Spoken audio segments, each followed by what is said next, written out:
네, 안녕하십니까. 최영일의 시사본부 시작합니다. 저는 건강상의 이유로 자리를 비운 최영일 평론가를 대신해서 진행을 맡고 있는 장윤선입니다. 오늘 1부에서는 오늘 하루 꼭 알아야 할 소식을 한입에 정리해드리는 한입뉴스 준비되어 있습니다. 2025년에 국민연금이 고갈될 것이다 라는 전망이 나오면서 미래 세대는 연금을 못 받는 것 아닌가 하는 우려가 커지고 있습니다. 국민연금 제도 자체에 대한 신뢰가 흔들리고 있는 건데요. 2부에서는 주진형 전 한화투자증권 대표와 국민연금 제도 문제는 무엇이고 그리고 또 어떤 방향으로 개선해야 하는지 살펴보겠습니다. 이어서 각설하고 시즌2 기다리고 있습니다. 연이어 논란을 일으키고 있는 국민의힘 지도부의 발언과 후쿠시마 오염수 방출 관련해서 민주당 의원들의 방일까지 장성철 공론센터 소장, 현근택 변호사 두 분과 이야기 나눠보도록 하겠습니다. 4월 6일 시사본부 지금 출발합니다.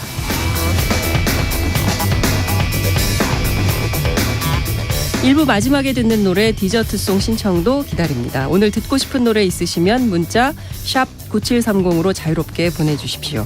짧은 문자 50원, 긴 문자 100원입니다. 청취율 조사 기간을 맞아서 청취자 여러분들께 드리는 간식 선물도 준비했습니다. 오늘은 찬 음식을 먹는 한식인데요. 그런데 날씨가 좀 쌀쌀해서 따뜻한 국물이 땡긴다 이런 분들도 많을 것 같습니다. 청취자분들은 어떤 메뉴를 선택하셨는지 문자로 보내주시면 추첨을 통해서 치킨 쿠폰 보내드리도록 하겠습니다. 많은 참여 부탁드립니다. KBS 1라디오의 모든 프로그램은 유튜브에서도 함께 하실 수 있으십니다. 실시간 방송도 보실 수 있고요. 정치, 경제, 사회, 문화 등 다양한 분야의 명품 콘텐츠도 마련돼 있으니까요. KBS 1라디오 채널 구독, 좋아요 그리고 댓글 많이 부탁드립니다.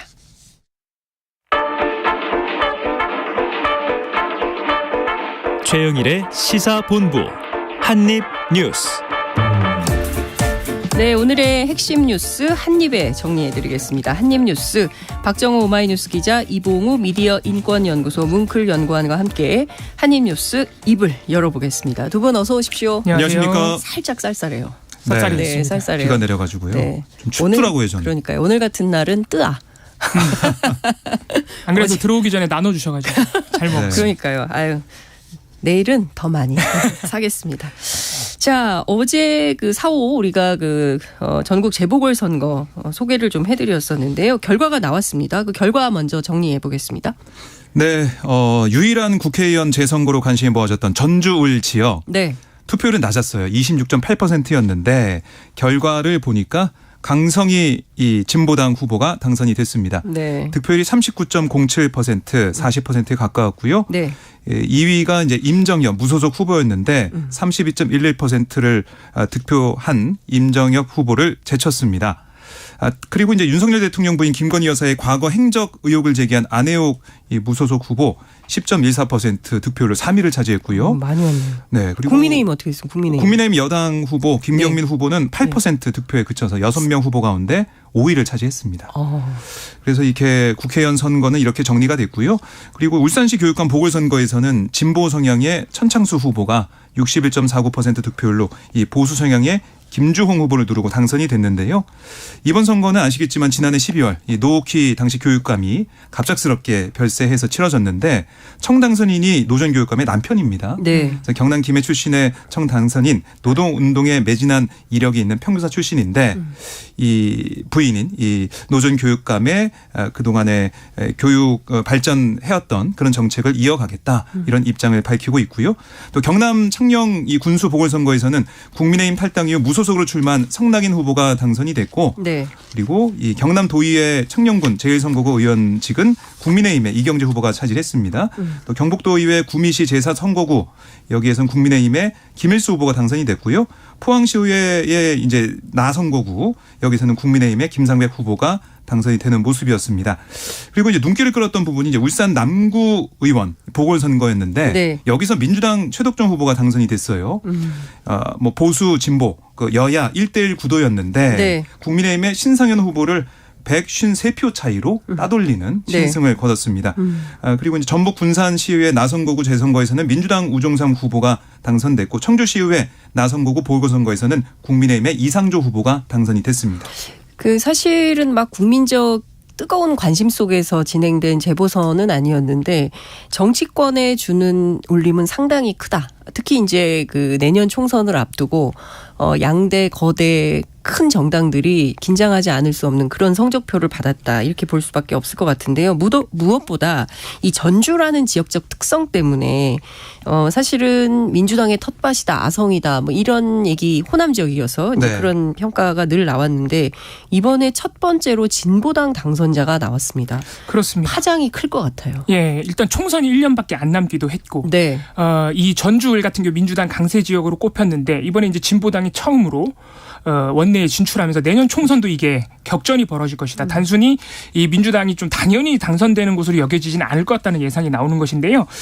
이 강성희 후보가 진보당 강성희 후보가 민주당을 탈당했지만 이번에 사실상 당선이 되면 네. 복당하겠다는 얘기도 하고. 박지원 전 원장이 그렇습니다. 지원 유세도 하고 그러지 않았습니까? 예, 임정혁 후보 같은 경우는. 그래서 논란이 네, 있었어요. 이 맞아요. 탈당했고 무공천까지 했는데 사실 민주당 후보가 아니냐 이런 네. 논란이 있을 정도였던 임정혁 후보. 복당한다는 얘기도 했었잖아요. 했습니다. 공개적으로 유세 중에 하기도 했고. 그러니까요. 그래서 논란이 됐었는데 그랬는데도 한 7% 차이로 진보당 후보가 강성희 후보가 당선이 된 거예요. 그래서 네. 민주당도 긴장할 수밖에 없고 아까 박정우 기자님 말씀하셨지만 이 김경민 국민의힘 후보 같은 경우에도 이 김기현 대표 등 지도부가 전주에 와서 지원을 해줄 정도로 이번 좀 힘을 실어줬습니다. 네.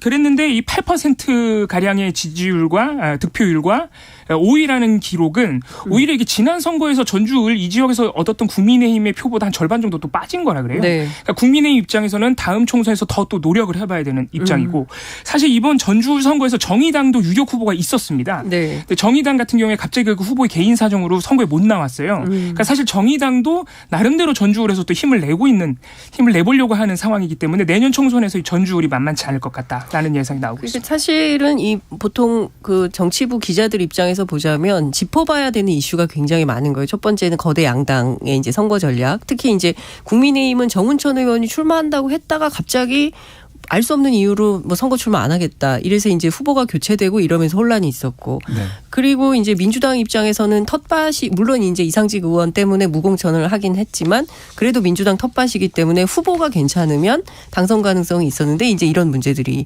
나온 것이고 정의당 입장에서는 사실은 원내 정당이지 않습니까? 네. 비교섭 단체긴 해도 그래도 정의당이 좀 적극적으로 해야 되는데 이건 의외로 사실 통합진보당 해산 이후에 처음 들어온 8년 만에 첫 그렇습니다. 그렇기 때문에 내년 총선 앞두고 정치권이 상당히 이게 복잡한 계산을 네. 하지 않을 수 없는 이런 상황에 빠졌다고 볼 수밖에 없을 것 같아요. 그럼 뭐 이 지역 쪽 취재를 해보면은 네. 강성희 후보, 그러니까 진보 당원들부터 해가지고 지난해 말부터 정말 공을 많이 들였다고 해요. 1,000명이 와가지고 막 예. 캠페인 뭐 했다면서요. 경로당 돌아다니면서 네. 어르신들 난방비 얘기 네. 이런 거 하고. 뭐 손발도 주물러 드리고 손도 발톱도 깎아 드리고 이럴 정도로 많은 공을 들였다고 하고요. 또 특히 뭐 이 대출 문제나 이런 것들 정말 민생에 천착한 그런 얘기들을 많이 해왔기 때문에 거기에 대해서 이 전주의 시민들이 좀 마음을 연 게 아니냐 이런 평가를 하고 있더라고요.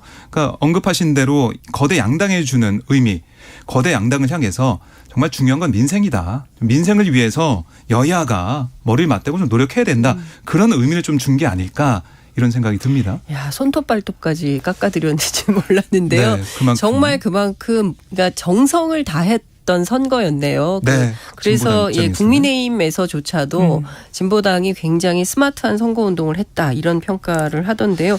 여하튼 이후에 정치권 사정이 어떻게 될지 지켜봐야 될 것 같습니다. 노선상으로는 국민의힘하고 완전히 대척점에 있는 정당이어서 한석이지만 국회에서 어떤 변화 파란이 있을지 지켜보도록 하겠습니다. 또 국민의힘 입장에서는 사실 울산도 그렇죠. 교육감과 기초의원을 사실상 맞습니다. 뺏겼어요. 거기 이제 김기현 대표 지역구인데. 지역구인데 예. 약간 좀 긴장할 수밖에 없는 신호이긴 합니다. 그렇습니다. 자, 그 김기현 대표 얘기 계속 해보죠. 조수진, 김재원 두 최고위원의 발언이 연일 KBS 1라디오 프로그램에서 논란과 화제가 되고 있습니다. 자, 그 국민의힘 김기현 대표가 뭐 사과를 하면서 총선 승리의 장애 요인이 되면 즉각 책임을 묻겠다. 공개 경고에 나섰네요. 네. 오늘 당 최고위원회의에서 김기현 대표가 공개 발언에서 이렇게 얘기했습니다. 최근 불미스러운 잡음으로 인해 우리 당의 개혁 의지가 퇴색되고 있는 것 같아 당대표로서 국민과 당원들께 송구스럽고 매우 무거운 책임감을 느낀다라고 얘기를 했고 네. 말씀하신 것처럼 새 지도부 출범 한 달이 됐지 않습니까? 근데 뭐 태영호 최고위원의 이른바 4.3 발언, 네. 김재훈 최고위원의 정광훈 목사 관련된 발언과 4.3 관련된 발언, 네. 또 조수진 최고위원의 밥 한 공기 다 비우기 캠페인 발언 이게 좀 나오면서 네. 민심과 좀 괴리되어 있는 게 아니냐 이런 지적이 나오다 보니까 김기현 대표가 공개 경고를 한 셈이 됐고요. 국민 정서에 어긋나는 언행으로 무리를 빚은 사람에 대해서는 차후 자격 평가 시에 벌점을 매기도록 하겠다라는 네. 얘기가 했어요. 그러니까 이 말은 뭐냐면 내년 총선에 공천에서 불이익을 줄 수도 있다. 이런 시사까지 하면서 네. 이번에 기강을 바로잡지 않으면 큰일 나겠다라는 그런 어떻게 보면은 여러 가지 긴장을 한 그런 상황이다. 오늘 이 국민의힘의 최고위원회를 좀 보니까 네. 무겁더라고요. 분위기 자체가. 그런 거 봤을 때 이번이 좀 마지막 기회다라는 생각을 하면서 심기일전해야겠다. 이런 판단을 김기현 대표를 비롯한 지도부가 좀 내린 것 같습니다. 네. 더 이상 가벼워지면 안 됩니다. 이제 밥 한 공기에서 끝내야 됩니다. 이게요. 정책 대안을 내야 되지 않습니까? 그리고 이제 국민들이 그런 것을 대안이라고 생각하는 시대는 끝났어요. 그러니까 약간 새마을 운동 시대적인 발상, 구시대적인 발상이기 때문에 물론 조수진 최고위원 입장에서는 꼭 그런 뜻은 아니었다. 여러 아이디어 중에 하나였다라고 반론도 펴고 있긴 합니다만 국민적 눈높이에 맞는 정책적 대안을 내야 되지 않나라는 생각이 좀 들고 김기현 대표 한 보수 언론 보니까 뭐 육두문자까지 쓰면서 공개경고장을 날렸는데 얼마나 세게 하실지 한번 지켜보겠습니다. 그나저나 이게 내년 총선 앞두고 대거 검찰 출신들이 출마할 거다. 뭐 현역들이 긴장하고 있다. 여의도 정가에 엄청나게 나왔었는데요.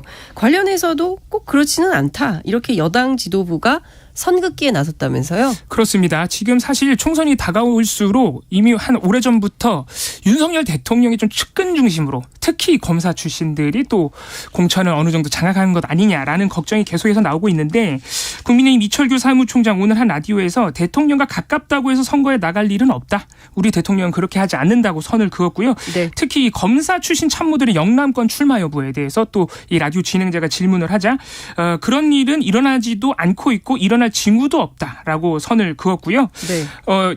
내년 총선 임박해서 혹시라도 대통령실에서 이 공천 명단이라도 내려오면 어떡하느냐라는 약간 민감한 질문도 나왔는데 여기에는 역시나 그런 것 없다. 대통령이 그렇게 안 하신다고 했습니다. 특히 한동훈 법무부 장관의 차출설이 계속해서 나오는데요.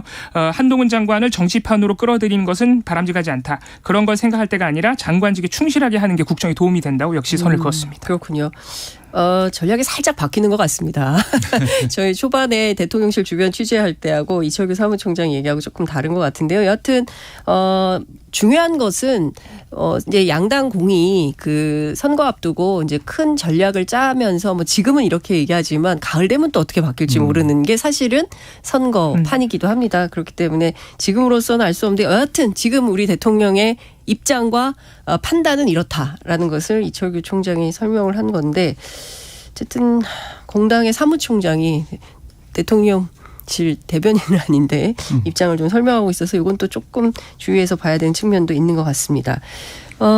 민주당 의원들 어제 그 후쿠시마 그리고 관련해서 직접 방문을 했는데요.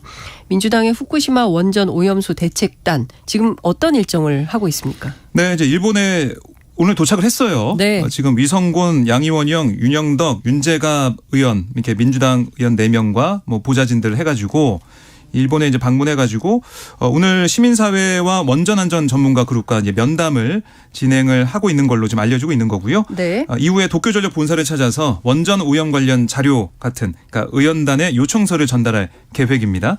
그리고 내일 같은 경우는 후쿠시마 원전 일대 그러니까 오염 현장을 살피고 후쿠시마 지방의원 또 원전 노동자 피난민과 면담을 해요. 또 후쿠시마 공동진료소도 찾겠다라는 일정을 내놨습니다. 그러니까 원전 오염수 관련 객관적인 자료를 요구하고 또 일본 현지 여론을 살피겠다. 뭐 이렇게 두 가지로 크게 정리할 수가 있겠는데 네. 이렇게 우리의 여론이 이렇게 뭐 부글부글 끓고 있다. 이거 좀 전달하는 데 의미가 있다는 것이고 현장을 국민의 대표로서 국민들은 못 가지만은 대표들이 보고 와서 정부한테 요구할 건 요구하고 또 일본한테 요구할 건 요구하겠다 이런 얘기를 하고 있습니다. 그렇군요. 사실 중요한 것은 일본의 정치권 뭐 한일 의원 연맹이라든가 정치권을 직접 좀 만나고 좀 일본 정부의 압박할 수 있는 뭔가 이런 역할도 필요한 거 아닌가라는 생각이 좀 들기도 하는데 정작 일본 정치권 그리고 도쿄전력이 협조를 안 해서 당국 설명은 지금 못 듣고 있다 이런 얘기가 나오고 있네요. 실효성이 좀 없는 거 아니냐 이런 비판도 나옵니까? 네. 그렇습니다. 이게 도쿄전력하고 면담을 계획을 하긴 했었는데 이게 최종적으로 불발이 됐습니다. 그래서 오늘 일정에서 아마 이제 서면 요청서라도 좀 전달하려는 도쿄전력 측에 도쿄전력에 그것이 이제 민주당 의원들의 좀 보관이고요. 네.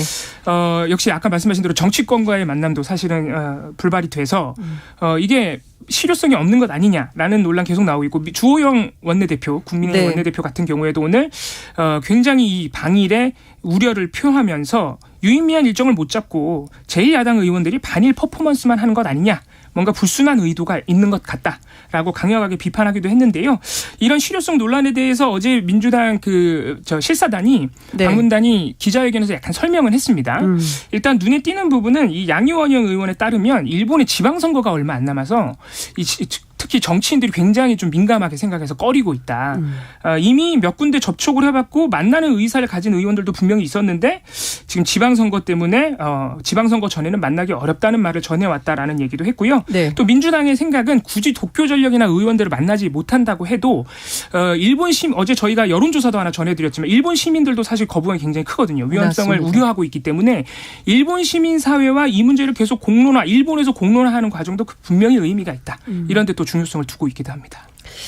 사실은 일본 언론도 만나야 되고요. 그리고 사실은 일본에서 한국의 그 국민들과 야당의 여론이 어떻다는 것을 일본 사회에 전달하는 것도 굉장히 중요한데 한국 특파원들 대상으로 설명회만 하더라고요. 그래서 그 일정 자체가 사실은 일본 언론을 좀 움직일 필요가 있는데 그 점이 좀 잘 안 되는 것 같아서 좀 아쉬움은 있고 여하튼 일정을 다 마치고 올 때까지 좀 상황을 좀 봐야 될 것 같은데 이 와중에 국제원자력기구 IAEA가 일본 당국의 오염수 방류 감시 체계를 신뢰할 수 있다. 이런 평가를 내놨습니까?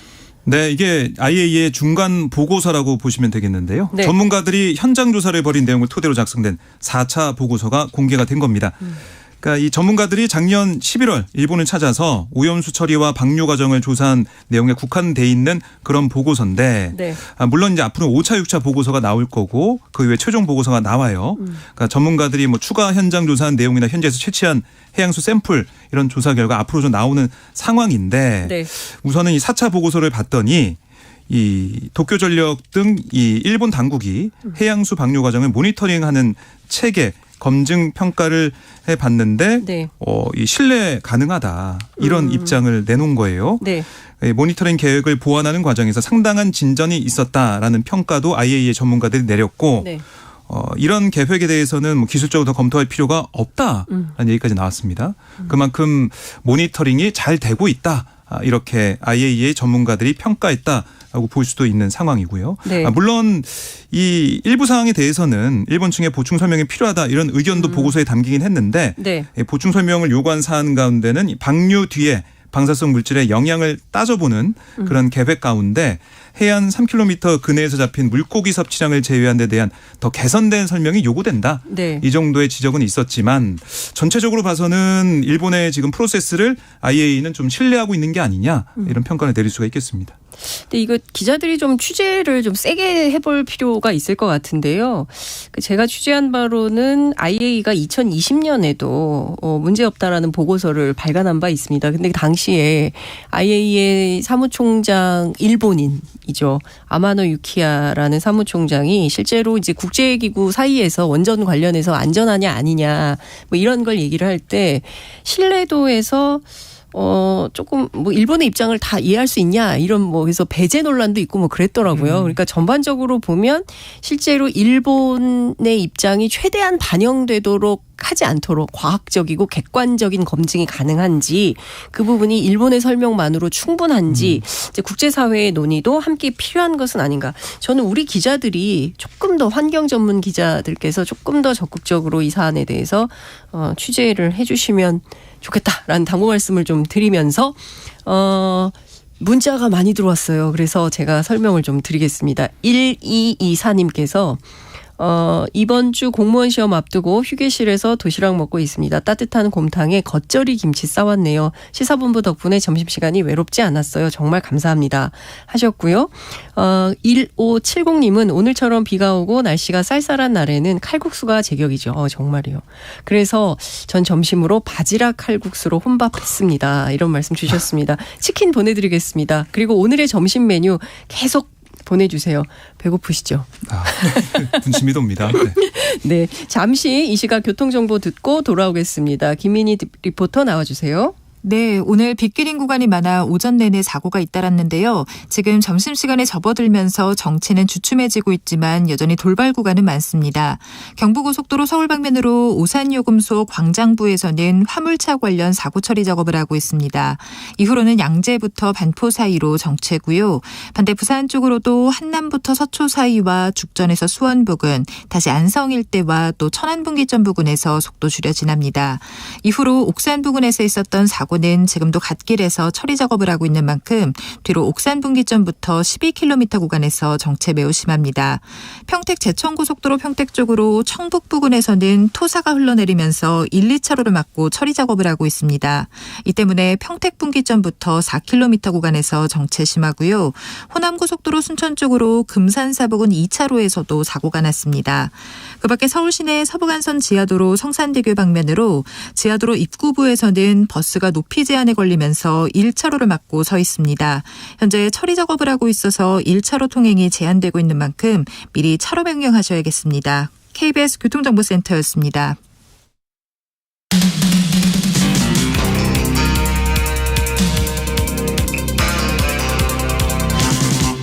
최영일의 시사본부. 네, 한입뉴스 계속 이어가겠습니다. 박정호 오마이뉴스 기자, 이봉우 미디어 인권연구소 문클연구원과 함께합니다. 어제 우리가 그 성남시 분당구 정자동의 그 정자교 보행로 붕괴돼서 한 명이 사망하고 한 명이 크게 다쳤다, 이런 소식을 전해드린 바 있는데요. 작년에 정기 점검을 했었는데 이때 양호 판정을 받았다면서요. 그렇습니다. 사실 지금 경찰이 여전히 오늘부터 관련자들 불러서 조사도 하고 있고, 그래서 정확한 이 사고 원인은 나와봐야 되지만 네. 워낙 어제 전해드린 대로 사고가 황망합니다. 사망자도 발생해서 여러 가지 지금 원인에 대한 분석들이 나오고 있는데요. 일단 가장 눈에 띄는 것이 이 가장 최근입니다. 작년 8월 29일부터 11월 26일까지 분당구가 관내 규량 180개 정기 점검을 했었는데, 정자교는 이 당시에 A단계부터 E등급까지 있는 등급들 중 두 번째 등급 B등급이 양호 판정을 받았다고 합니다. 그러니까 큰 문제가 없었다는 얘기죠. 이 사고가 난 다리가.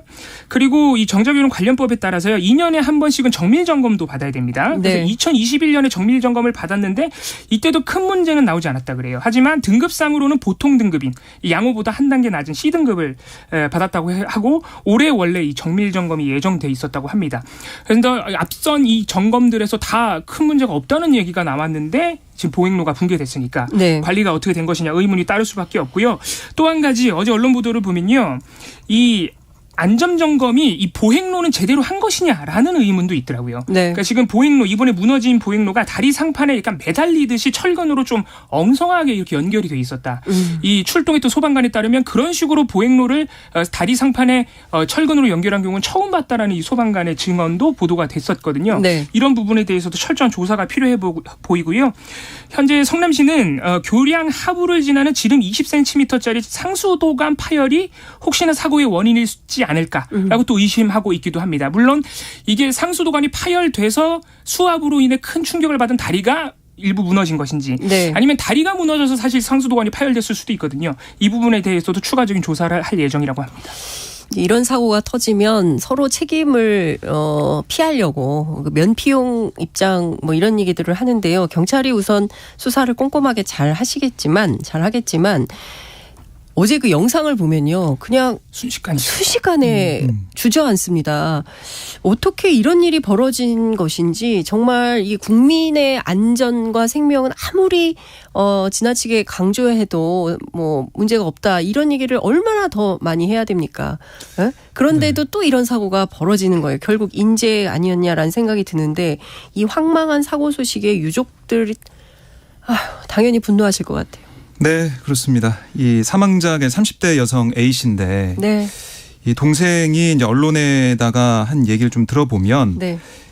숨진 A 씨가 정자역 인근에 있는 자신의 미용실로 출근하던 길이었고 3년 전에 이 자신의 가게를 차린다는 꿈을 위해서 네. 정자동에 1인 헤어숍을 차렸다라고 얘기를 하더라고요. 저희 누나가 헤어 디자이너 꿈을 안고 영국으로 유학까지 다녀올 정도로 자신의 하는 일에 정말 진심이었다라는 동생 얘기를 들을 수가 있었고요. 홀로 정자동에 살면서 이렇게 3년간 가게를 꾸려왔다라고 얘기를 했는데 네. 특히 동생이 이 분노하는 부분 이 정기점검 받고도 사고가 어떻게 발생할 수가 있냐. 진상 규명이 필요하다라는 얘기를 했고 또 이제 누나가 아니라 학생 등 이제 많은 인원이 거기에 있었다면 훨씬 심각한 사고가 났을 거다 이런 얘기를 하던데요. 이 사고가 난 이 교량 근처에 뭐 아파트도 많고 회사도 많습니다. 정자역 근처이기 때문에 네. 그리고 초중고교도 7곳이나 있고 학원과도 밀집이 돼 있어요. 아이고. 그래서 아찔한 정말 생각만 해도 어떻게 이런 일이 있을 수 있냐 이런 말이 나올 수밖에 없는 그런 사고고 특히 지금 이 정자교뿐만이 아니고 불정교, 순회교도 네. 지금 통제가 돼 있습니다. 왜냐하면 시민들이 봤더니 이런 뭐 순회교나 불정교 같은 곳도 뭔가 네. 좀 이상하다는 거예요. 보행로 부분이 뭐 파여 있다거나 네. 제대로 보수가 안 된 부분들이 있다는 것이고요. 그리고 이게 비단 이 성남 뭐 이 탄천 부분이 아니고 네. 뭐 수원이나 아니면 다른 경기 지역에서도 계속 민원이 쏟아지고 있는 게 지난해 여름 폭우 이후에 보수가 제대로 안 됐어요. 어디가 좀 이상해요. 이런 민원이 계속 빗발치고 있습니다. 전국의 자치단체장들께서는 싹 다 점검해야 네. 됩니다. 이 기회에 싹 다 점검을 해서 혹시 우리 동네에 문제가 생길 요소는 없는지 살펴보고 이런 황망한 죽음은 더 이상 대한민국 사회에서 발생해서는 안 되겠다 이런 말씀을 좀 드리겠습니다. 정부와 여당이요. 최근 여러 논란에 따른 지지율 하락세 이걸 좀 극복을 해야겠다라고 판단을 당연히 하고 있겠지만 민생 행보 가운데 당정협의회를 통해서 어제는 정순신 변호사 아들과 관련해서 논란이 됐던 학교폭력 대책을 내놨다면서요? 그렇습니다. 이 정순신 변호사 자녀 문제에서 가장 논란이 됐던 것이 이제 학폭 기록, 그 징계 조치 기록을 이제 지우려는 시도. 네. 그리고 지금 법적으로 과연 그 기록이 충분히 남아 있을 수 있느냐. 네. 이런 부분들이 문제가 됐던 것인데 어제 국민의힘 당정협의회에서는 이 학교폭력 근절을 위해서 학교폭력 가해 기록을 대입 정시 전형에도 반영하겠다라고 네. 밝혔고요. 그리고 이 징계 조치 기록을 취업 때까지 기록을 보존할 수 있는 방안도 장기적으로는 검토하겠다라고 이 보관을 내놨습니다. 박대출 정책위 의장은 학생부 기록 보존 기간 강화는 학폭의 결과가 대입 전형에도 영향을 미치게 함으로써 책임을 무겁게 한다는 의미가 있다고 강조를 했고요. 네. 이 당정협의회에서는 더 강력한 엄벌주의 노선의 이 아이디어들도 나왔다고 합니다. 네. 소송 기록까지 남겨서 소송 남발을 막아야 한다. 억울한 가해자를 남기지 않도록 해야 한다는 반대 의견도 있었지만 네. 대부분은 이렇게 가해 학생 처벌을 강화하고 학폭 기록을 좀 강제적으로 연장하자는 취지의 아이디어가 많이 나왔다 그러고요. 사실 학폭 징계 기록을 대입 정시에 반영하겠다는 이런 의사는 정순신 변호사 자녀 사태 이후에 이미 일부 대학들 같은 경우에 좀 추진을 하고 있습니다. 네. 고려대, 연세대, 중앙대 등은 이미 정시 반영으로 가닥을 잡고 시행 시기와 방식을 논의 중이라고 하고요.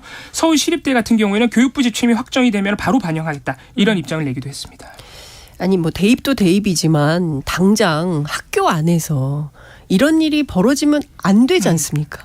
아이들 사이에서 이런 일이 생겨서는 안 되지 않습니까? 얼마나 심각한 서열 문화나 이런 것들이 아이들에게까지 전파돼 있으면 이런 일들이 벌어집니까?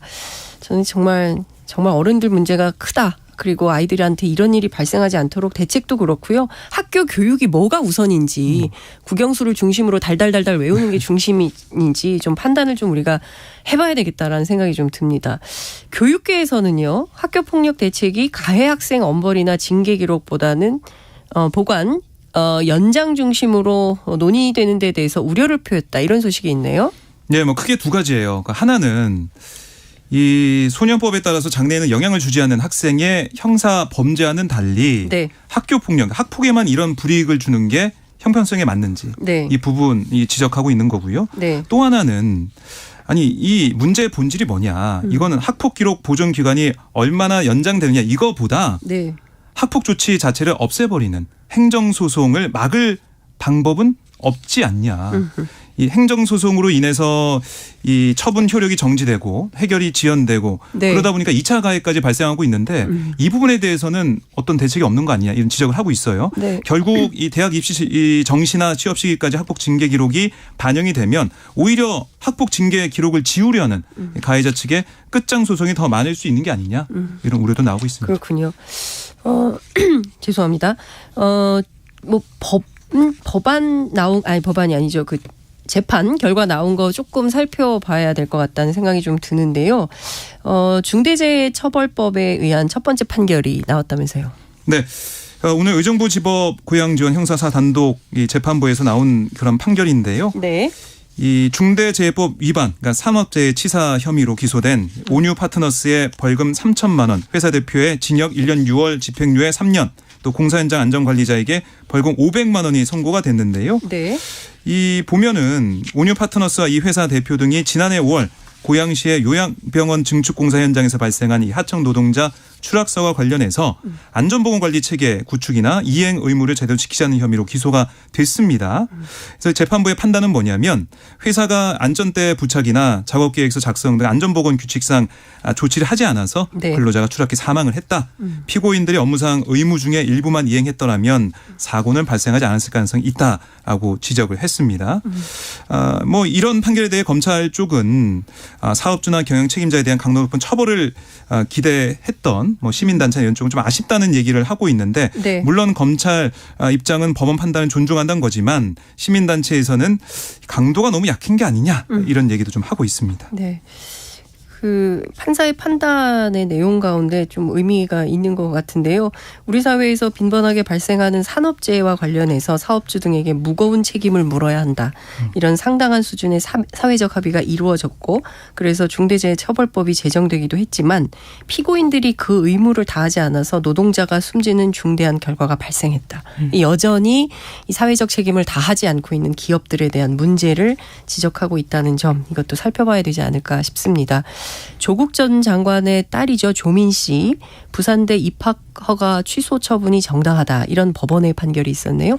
그렇습니다. 이 부산대가 이 정경심 전 교수 재판에서 이 조민 씨가 의전원 모집 때 제출했던 동양대 총장 표창장이 위조라는 판결이 최종적으로 나왔었죠. 그래서 입학을 취소한 바 있는데요. 조민 씨가 지난해 4월 이러한 입학 취소 결정을 취소해달라는 소송과 함께 효력정지, 가처분 신청도 했었는데 오늘 그 본안 재판에 첫 번째 결과가 나왔던 것입니다. 재판부는 지금 조민 씨 측에서는 그 표창장이 입학에 결정적인 영향을 미치지 않았다고 하고 있지만 네. 이 부산대의 입학 과정에서의 이 심사 과정이 절차적으로 문제가 없었기 때문에 또 이미 정경심 전 교수 재판에서 이런 것들이 증거로서 확인이 됐기 때문에 문제가 없다라고 기각을 했습니다. 그렇군요.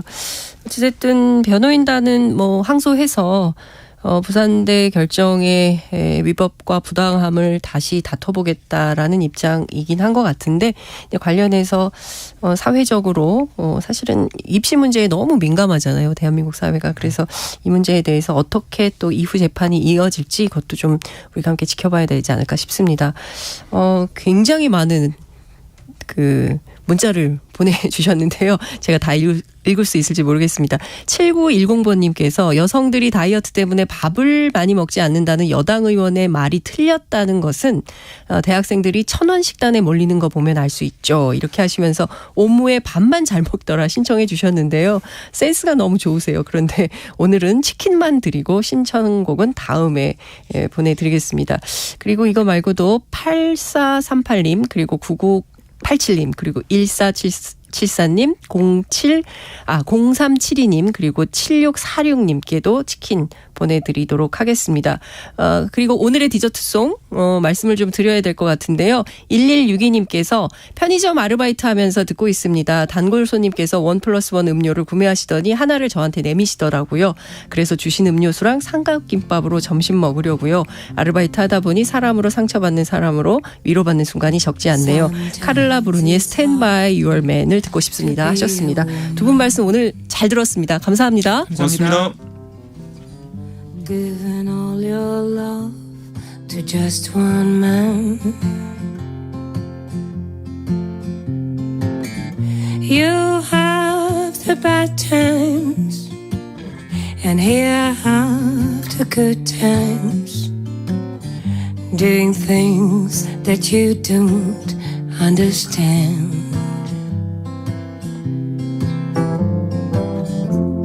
But if you love him, you forgive him.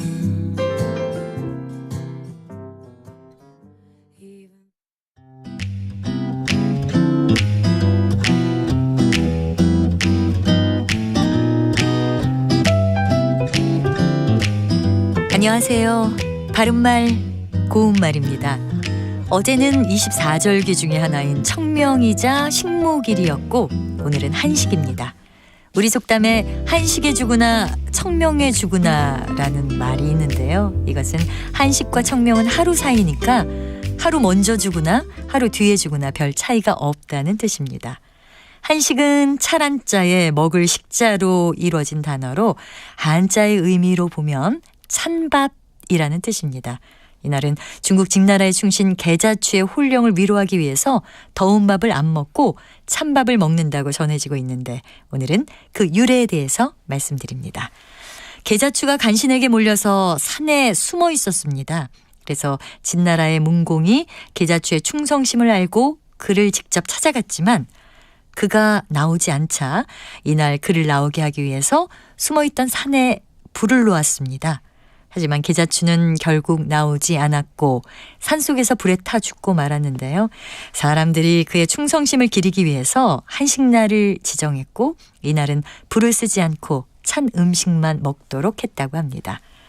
그런데 조선시대 세종 13년에는 한식때에 바람이 부는 일이 많으니까 시내를 순시하면서 불조심하기를 지시하기도 했다고 합니다. 일종의 화기를 주의시키는 행사였던 셈인데요. 이렇게 조선시대의 한식날은 성묘와 함께 환절기의 불조심 행사도 겸했습니다. 요즘도 건조주의보가 계속되고 있으니까요. 성묘하시러 가는 분들은 모두 불조심에 더 신경 쓰시기 바랍니다. 바른말 고운말 아나운서 변희영이었습니다.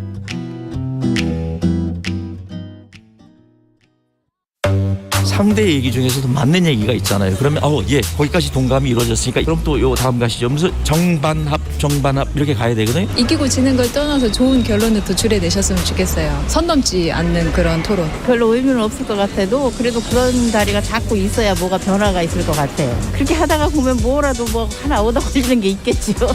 시민논객 여러분을 기다립니다. 평일 저녁 7시 20분 KBS 열린 토론.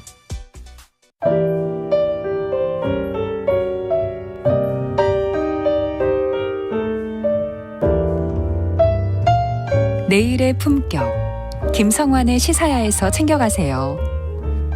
하루를 마무리하는 시간 꺼내보는 당신의 지식 창고. KBS 1라디오 김성환의 시사야. 평일 밤 10시 5분 여러분을 찾아갑니다.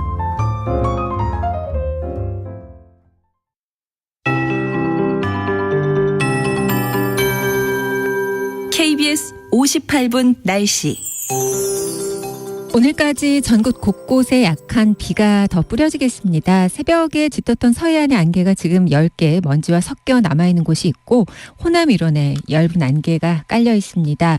전국이 흐린 가운데 오늘 중부와 호남, 영남까지 비가 조금 내리겠는데요. 5mm 안팎의 비가 더 뿌려지겠습니다. 또 밤에 영남과 제주에 약하게 비가 더 내릴 전망입니다. 오늘 비가 그친 뒤 찬 공기가 남하하면서 내일 아침 쌀쌀해지겠습니다. 모레는 전 내륙의 아침 최저 기온이 0도 안팎에 머물며 더 춥겠습니다. 건강관리에 유의하셔야겠습니다. 동해 먼바다에는 현재도 풍랑특보가 내려져 있습니다. 오늘 물결이 최대 4m로 오늘까지는 높게 일겠습니다. 그리고 지금 구구에 미세먼지가 유입되면서 서쪽의 대기가 탁합니다. 매우 나쁨 단계인 곳도 있을 정도인데요. 주로 오늘 서쪽의 미세먼지 농도가 높겠습니다. 내일도 역시 전국의 하늘이 흐리겠습니다. 내일도 중부 지역으로 비가 약하게 오거나 빗방울이 좀 떨어진 곳이 있겠습니다. 먼저 오늘 낮 기온은 서울 12도, 대전, 전주 13도 등 12도에서 20도에 머물겠고요. 내일 아침 기온 서울 7도, 낮 최고 기온 15도에 머물겠습니다. 지금 서울의 기온은 8.7도입니다. KBS 58분 날씨 강혜종입니다.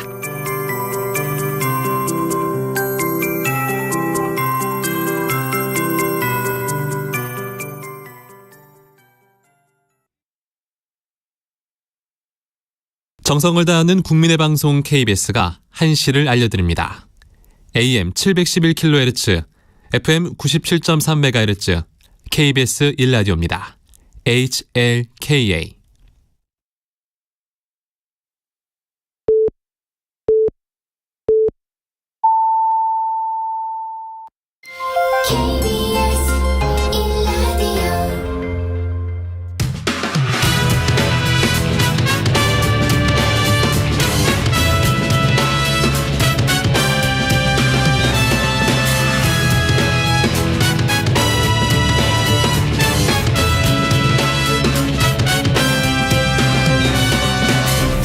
KBS 1라디오 최영일의 시사본부.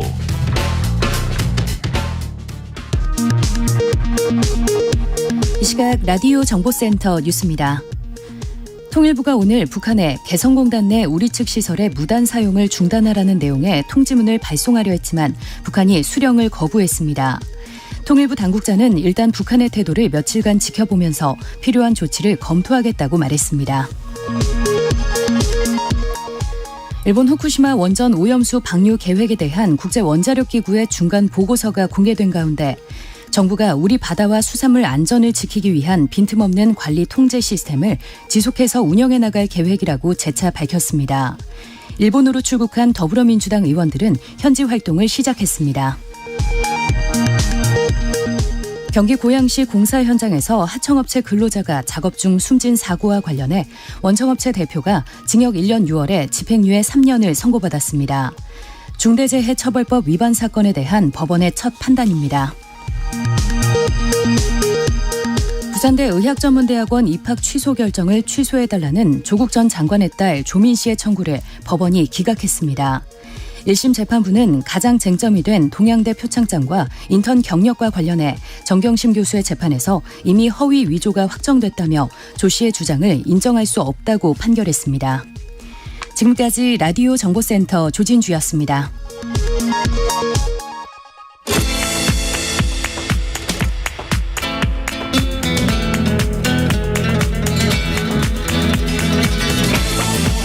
정치권의 허심탄회한 속내를 들어보는 시간, 각설하고 시즌2. 오늘도 장성철 공론센터 소장, 현근택 변호사와 함께합니다. 두 분 어서 오십시오. 안녕하세요. 네, 안녕하세요. 반갑습니다. 네. 또 이렇게 색다르네요. 멋있어요? 네. 아이, 왜 그러세요? 아닌 거 알면서. 멋있어요. 네.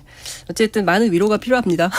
잘하고 계세요. 예. 밖에서 잘 들었어요. 아이고, 감사합니다. 오늘 두 분이 각각 키워드를 꼽아 주셨는데 한 분은 국민의힘 지도부의 일탈, 그리고 다른 한 분은 민주당 의원들 후쿠시마 방문 이렇게 꼽아 주셨습니다. 저도 민주당 의원들 네. 일탈 이렇게 뽑을 걸 그랬네요.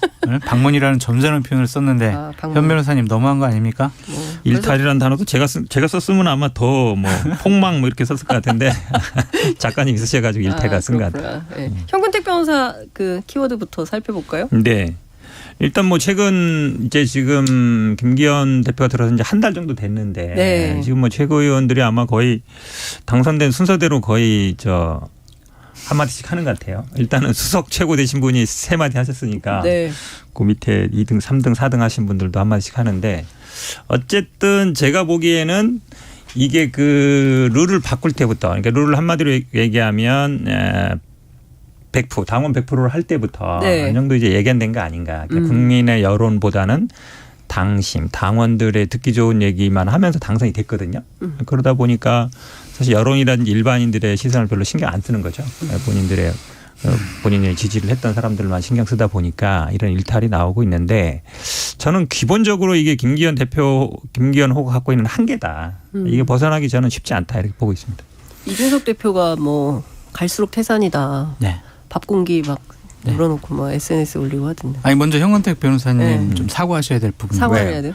김병민 최고가 2등을 했는데 김병민 최고는 지금 말 실언 안 했어요. 유일하게 김병민 최고에게 정식으로 좀 사과하십시오. 1등, 3등, 4등만 그러는 거예요? 2등은 아니고? 사과하세요. 뭐 이런. 네, 죄송합니다. 진짜 난감한 상황이죠. 네. 지금 뭐 김기현 당대표로서는 상당히 어려운 상황이에요. 당의 지지율도 떨어지고 있는데 최고위원들이 돌아가면서 사고치고 있으니 선거도 치고 자기 지역구에서 선거 화가 많이 나신 것 같아요. 네. 그래서 오늘도 최고위원 회의 때 여러 가지 말씀을 했고 또한 여러 가지 조치를 취하겠다고 했는데 과연 이것으로 수습이 될까? 저도 큰 걱정입니다. 진짜. 수습책이 있을까요, 현 변호사님? 김기현 대표 오늘 세게 최고위에서 오늘 세게 얘기했어요. 기본적으로 이 국민의힘 지금 지도부 갖고 있는 한계가 이제 결국 용산에 어떤 생각을 하느냐 거기만 바라보고 있잖아요. 그러니까 독자적인 어떤 정책이라든지 내용이 이게 나와야 되는데 이번에 조수진 최고위원의 발언 같은 경우도 보면 결국은 뭐 대통령이 거부권 행사할 거라는 거 예상이 됐고 네. 그러면 여당의 최고위원 정도 되면 우리는 이런 대안을 내겠다. 법을 만들든지 아니면 제도를 만들든지 아니면 정책을 만들든지 그런 걸 우리 고민한다 이게 나와야 되는데 그거를 할 만한 뭐 준비가 안 돼 있고 일단 준비도 안 돼 있고 고민도 없었던 것 같아요. 그러다 보니까 민생 119 만들어서 한다는 게 뭐 밥 한 공기 한 그릇 비우자 얘기인데 아까 어떤 방송 같은 그런 얘기 하더라고요. 네. 그럼 먹던 밥을 버리지 다시 뭐 모은 건 아닌데 네. 한 그릇을 비우든 말든 똑같은 거 아니냐. 어차피 갖고 오면 네. 그거를 반만 남긴다고 그걸 쓰는 건 아니잖아요. 차라리 그렇죠. 그냥 밥 두 그릇 더 먹기 뭐 이랬으면 차라리 쌀 소비 촉진 운동에 말이 되는데 어차피 버릴 거 한 공기로는 안 된다. 어차피 한 공기 갖고는 안 되니까 제가 보기엔 오히려 좀 틀렸어요. 제가 보기엔 밥 한 공기 더 먹기. 한 공기 더 먹기. 예, 1+1. 1+1 이렇게 해야 돼요. 두 그릇 먹기. 두 분이 너무 신나서 호흡이 잘 맞는 것 같아요. 여당 얘기하시면서 이렇게 즐거워하시다. 아니 그게 아니라 대한민국 국민 맞습니까? 집권 여당이 제대로 국민의 삶을 살피도록 우리가 응원해주고 그래야지 지금 이렇게. 장 소장님께 정말 물어보고 싶은 게 있었는데. 조수진 의원 할 말 없으니까 저렇게 말 돌리는 거예요 지금. 아니 근데 민생 119에서 정말 그 얘기가 나왔을까 싶은 생각이 좀 드는데 정말 했다잖아요. 일단은 조수진 최고위원이 그 전에 이제 한 말씀만 드리면 하고 싶은 얘기 있어요? 네. 이게 김재원 최고위원에 대한 조치가 처음에 미진했기 때문에 이러한 사고들이 계속 일어나는 거다라고 생각이 드는 것 같아요. 그러니까 처음에 딱 김재원 최고위원 말실수했을 때 아주 그냥 윤리 바로 열어가지고 징계해버리면은 최고위원들이나 당직자들이 말조심했을 텐데 네. 그냥 긴장도가 떨어진 것 같다. 나는 이제 뭐 최고위원 됐으니까 나는 내년 공천 받는 거 문제 없을 것 같아. 그냥 내가 하고 싶은 대로 그냥 내 정치 할래. 이렇게 생각하는 것 같아요. 원팀이 돼야 되는데 네. 지금 김기현 대표에 대한 정치력, 리더십, 권위 이런 것들을 전혀 최고위원들이 인정을 안 해주고 있다라고 말씀을 드려요. 김기현 최고위원이 지금 거의 한 3번째 경고한 것 같아요. 그런데 그 전까지는 다 그냥 한 귀로 듣고 한 귀로 흘려들은 거 아니에요. 그러니까 이런 상황이 자칫 잘못하면은 중간중간 계속 나올 수 있어서 상당히 걱정스럽습니다. 저는 KBS가 잘못한 것 같아요. KBS가? 아니 지금 저 급이 낮다는 얘기도 지금 KBS에서 나온 거고 지금 밥 한 공기도 이 자리 것 같아요. 제가 보기에 여기서 진행하잖아요. 네. 아침에. 네. 저 이 자리에 좀 뭐가 낀 게 아닌가 싶은 생각도 들고 제가 보기엔 아마 KBS 출연 금지령 내릴 것 같은데. 그래요? 예. 우선 KBS 최경영 기자가 아침에 무슨 잘못을 했는지 한번 들어보고 계속 얘기 이어가겠습니다. 우리 지금 남아도는 쌀 문제가 굉장히 지금 가슴 아픈 현실 아닙니까? 그렇다면은 밥 한 공기 다 비우기 이런 것들에 대해서도 우리가 논의를 한 거예요. 여성분들 같은 경우에는 다이어트를 위해서도 밥을 잘 먹지 않는 분들이 많거든요. 그러나 다른 식품과 비교해서는 오히려 칼로리가 낮지 않습니까? 그런 것을 적극적으로 알려나간다든가 어떤 국민의 전환이 필요하다는 것이죠. 네? 중요한 말이 빠졌어요. 이거 KBS만 드리는 겁니다. 그러니까요. KBS의 단독을 그게 더 중요한 말 아니에요? 은밀하게 단독을 주고 있습니다. 근데 최경영 기자 제가 그 유튜브로 봤는데 그 이로 입술을 깨물더라고요. 막 웃음을 찾느라. 근데 사실 참 이런 시대 지났거든요. 그래서 앞서 이제 현 변호사님 말씀하신 대로 조금 더 좀 국민들이 그래 이게 대안이 될 수 있겠다라는 얘기가 좀 나와야 되는데 그건 좀 아니지 않냐라는 생각이 좀 들기도 합니다. 그러니까 이게 좀 저는 안타까운 게 뭐냐면 집권 여당이라면 법과 제도로서 뒷받침을 해야 되는데 캠페인이잖아요. 이거는. 과연 그거 시민단체에서나 할 일을 어떻게 막강한 권한을 갖고 있고 국정 운영에 무한한 책임을 갖고 있는 집권여당이 또 집권여당 최고위원이 이런 말을 할 수 있을까? 그것도 그렇게 말할 때는 내가 이 말을 하면 어떠한 파장이 일어날까? 이 말을 난 잘못하지 않았어? 그랬던 것 같아요. 그냥 우리가 진짜 진중하게 논의한 거 그거를 얘기한다라고 얘기한 것 같은데 과연 이런 판단력과 인식을 갖고 과연 국정 운영의 한 축을 담당할 수 있을지 걱정이 돼요. 왜냐하면 대통령께서 얼마 전에 지시를 했거든요. 네. 당의 이제 정책이나 제도 이런 것들은 당이 주도해서 해라.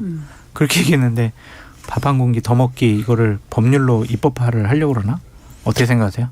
입법화가 아니라 요즘 댓글 보니까 뭐 밥 안 먹으면 압수수색하냐 뭐 이런 댓글도 있는 것 같은데 근데 결국은 그거 같아요. 지금 어쨌든 모든 정책이든 아니면 뭐 예산이든 국정 방향이든 모든 거는 이제 용산에서 하고 있기 때문에 여당이 할 게 별로 없어요. 그러니까 그렇게 욕을 많이 먹으면서도 4시에 호프집 가고 또 뭐 어디 뭐 학교 식당에 밥 먹으러 가고 한 공기 더 먹자고 비판이 나오면서도 이런 거밖에 제가 보기에 고민할 게 없는 거예요. 예를 들어서 뭐 법을 어떻게 바꾸자든지 이거 대안의 입법을 어떻게 하자든지 이런 얘기를 나오면 대통령실이 싫어할 텐데. 그러니까 안 하는 거예요. 눈치 보는 거죠. 물어봐야 되니까. 근데 일일이 다 물어볼 수는 없잖아요. 근데 이런 거는 한다고 해도 안 물어봐도 되거든요. 이런 거는 그냥 할 수 있는 거잖아요. 캠페인이니까. 그냥 일회성이고. 그리고 뭐 티타임이든 갔든 뭐 아니면 호프집 갖는 거는 그런 거는 뭐 누가 뭐라 안 하니까. 근데 조금 더 올라가서 뭐 법을 바꾸든 제도를 바꾸든 예산을 투입해야 되는 거는 할 수가 없는 거죠. 제가 보기엔 그게 딱 어찌 보면 지금 국민의힘이 취한 현실이에요. 그러니까 자꾸 이런 일이 반복되면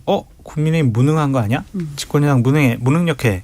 이러한 비판 받을 수 있을 것 같아서 전 너무나 안타까워요. 근데 굉장히 큰 웃음을 주시긴 했어요. 어제 보니까 댓글이 정말 와 대한민국 국민들의 저는 수준이 이렇게 높구나. 촌철살인이 정말 대단하다라는 생각이 좀 들었는데 제일 기억에 남는 댓글 혹시 있으세요? 장 소장님? 밥 2공기 먹으면은 취업시켜주고 밥 3공기 먹으면 이제 집 하나 주고 뭐 그런다고 그러더라고요. 굉장히 좋네요. 포지티브하다. 한 번에? 네. 그럼 밥 공기를 좀 작은 걸로 해가지고 우리 3공기씩 먹으면 창피합니다. 그러니까 이렇게 희화화되는 것이 너무나 이게 안타까워요. 그래도 국가의 중요한 정책을 담당하는 분들인데 무슨 정책을 내놓거나 아니면은 제안을 했을 때 국민들이 그래 저렇게 한번 하면은 괜찮아질 수 있겠어. 저 믿고 따라가 볼까? 이런 게 아니라 희화하고 조롱의 대상으로 되는 것은 상당히 참 걱정스럽습니다. 근데 전날 조수진 최고가 강단 있게 해야 된다. 김재원 최고 문제 관련해서 이런 얘기를 하다가 갑자기 밥 한 공기가 나왔어요. 이러면서 이제 막 본인은 굉장히 억울하다는 거거든요. 그러니까 아이디어 차원에서 말도 못하냐? 그런 얘기 할 수 있는 거 아니야! 라고 조수진 최고 얘기하는데 혹시 언론이 잘못인 건지 아니면 조수진 최고께서 조금 억울해할 대목은 없는지 현 변호사님 좀 살펴주시죠. 그냥 뭐 예를 들어서 그 전에 방송 나오고 의원하기 전에 그럼 최고위원 되기 전에 우리 저희처럼 뭐 패널로 나와서 얘기할 때는 할 수 있는 얘기예요. 그런데 지금 국회의원이고 최고위원이잖아요. 여당의 것도 집권 여당. 특위위원장. 그렇죠. 이 특위도 만든 것도 지금 민생을 챙기자고 한 건데 그럼 뭔가 이제 국민들이 들었을 때 무게감이 있는 정책적인 게 나와야 된단 말이죠. 쌀 소비 정책 예전에도 많이 했어요. 쌀국수 먹자 뭐 막걸리 먹자 많이 했거든요. 쌀과자 만들자 많이 했는데 뭐 지자체나 도의원 들도 그런 걸 많이 했습니다. 그걸 하지 말라는 게 아니에요. 하지 말라는 게 아니라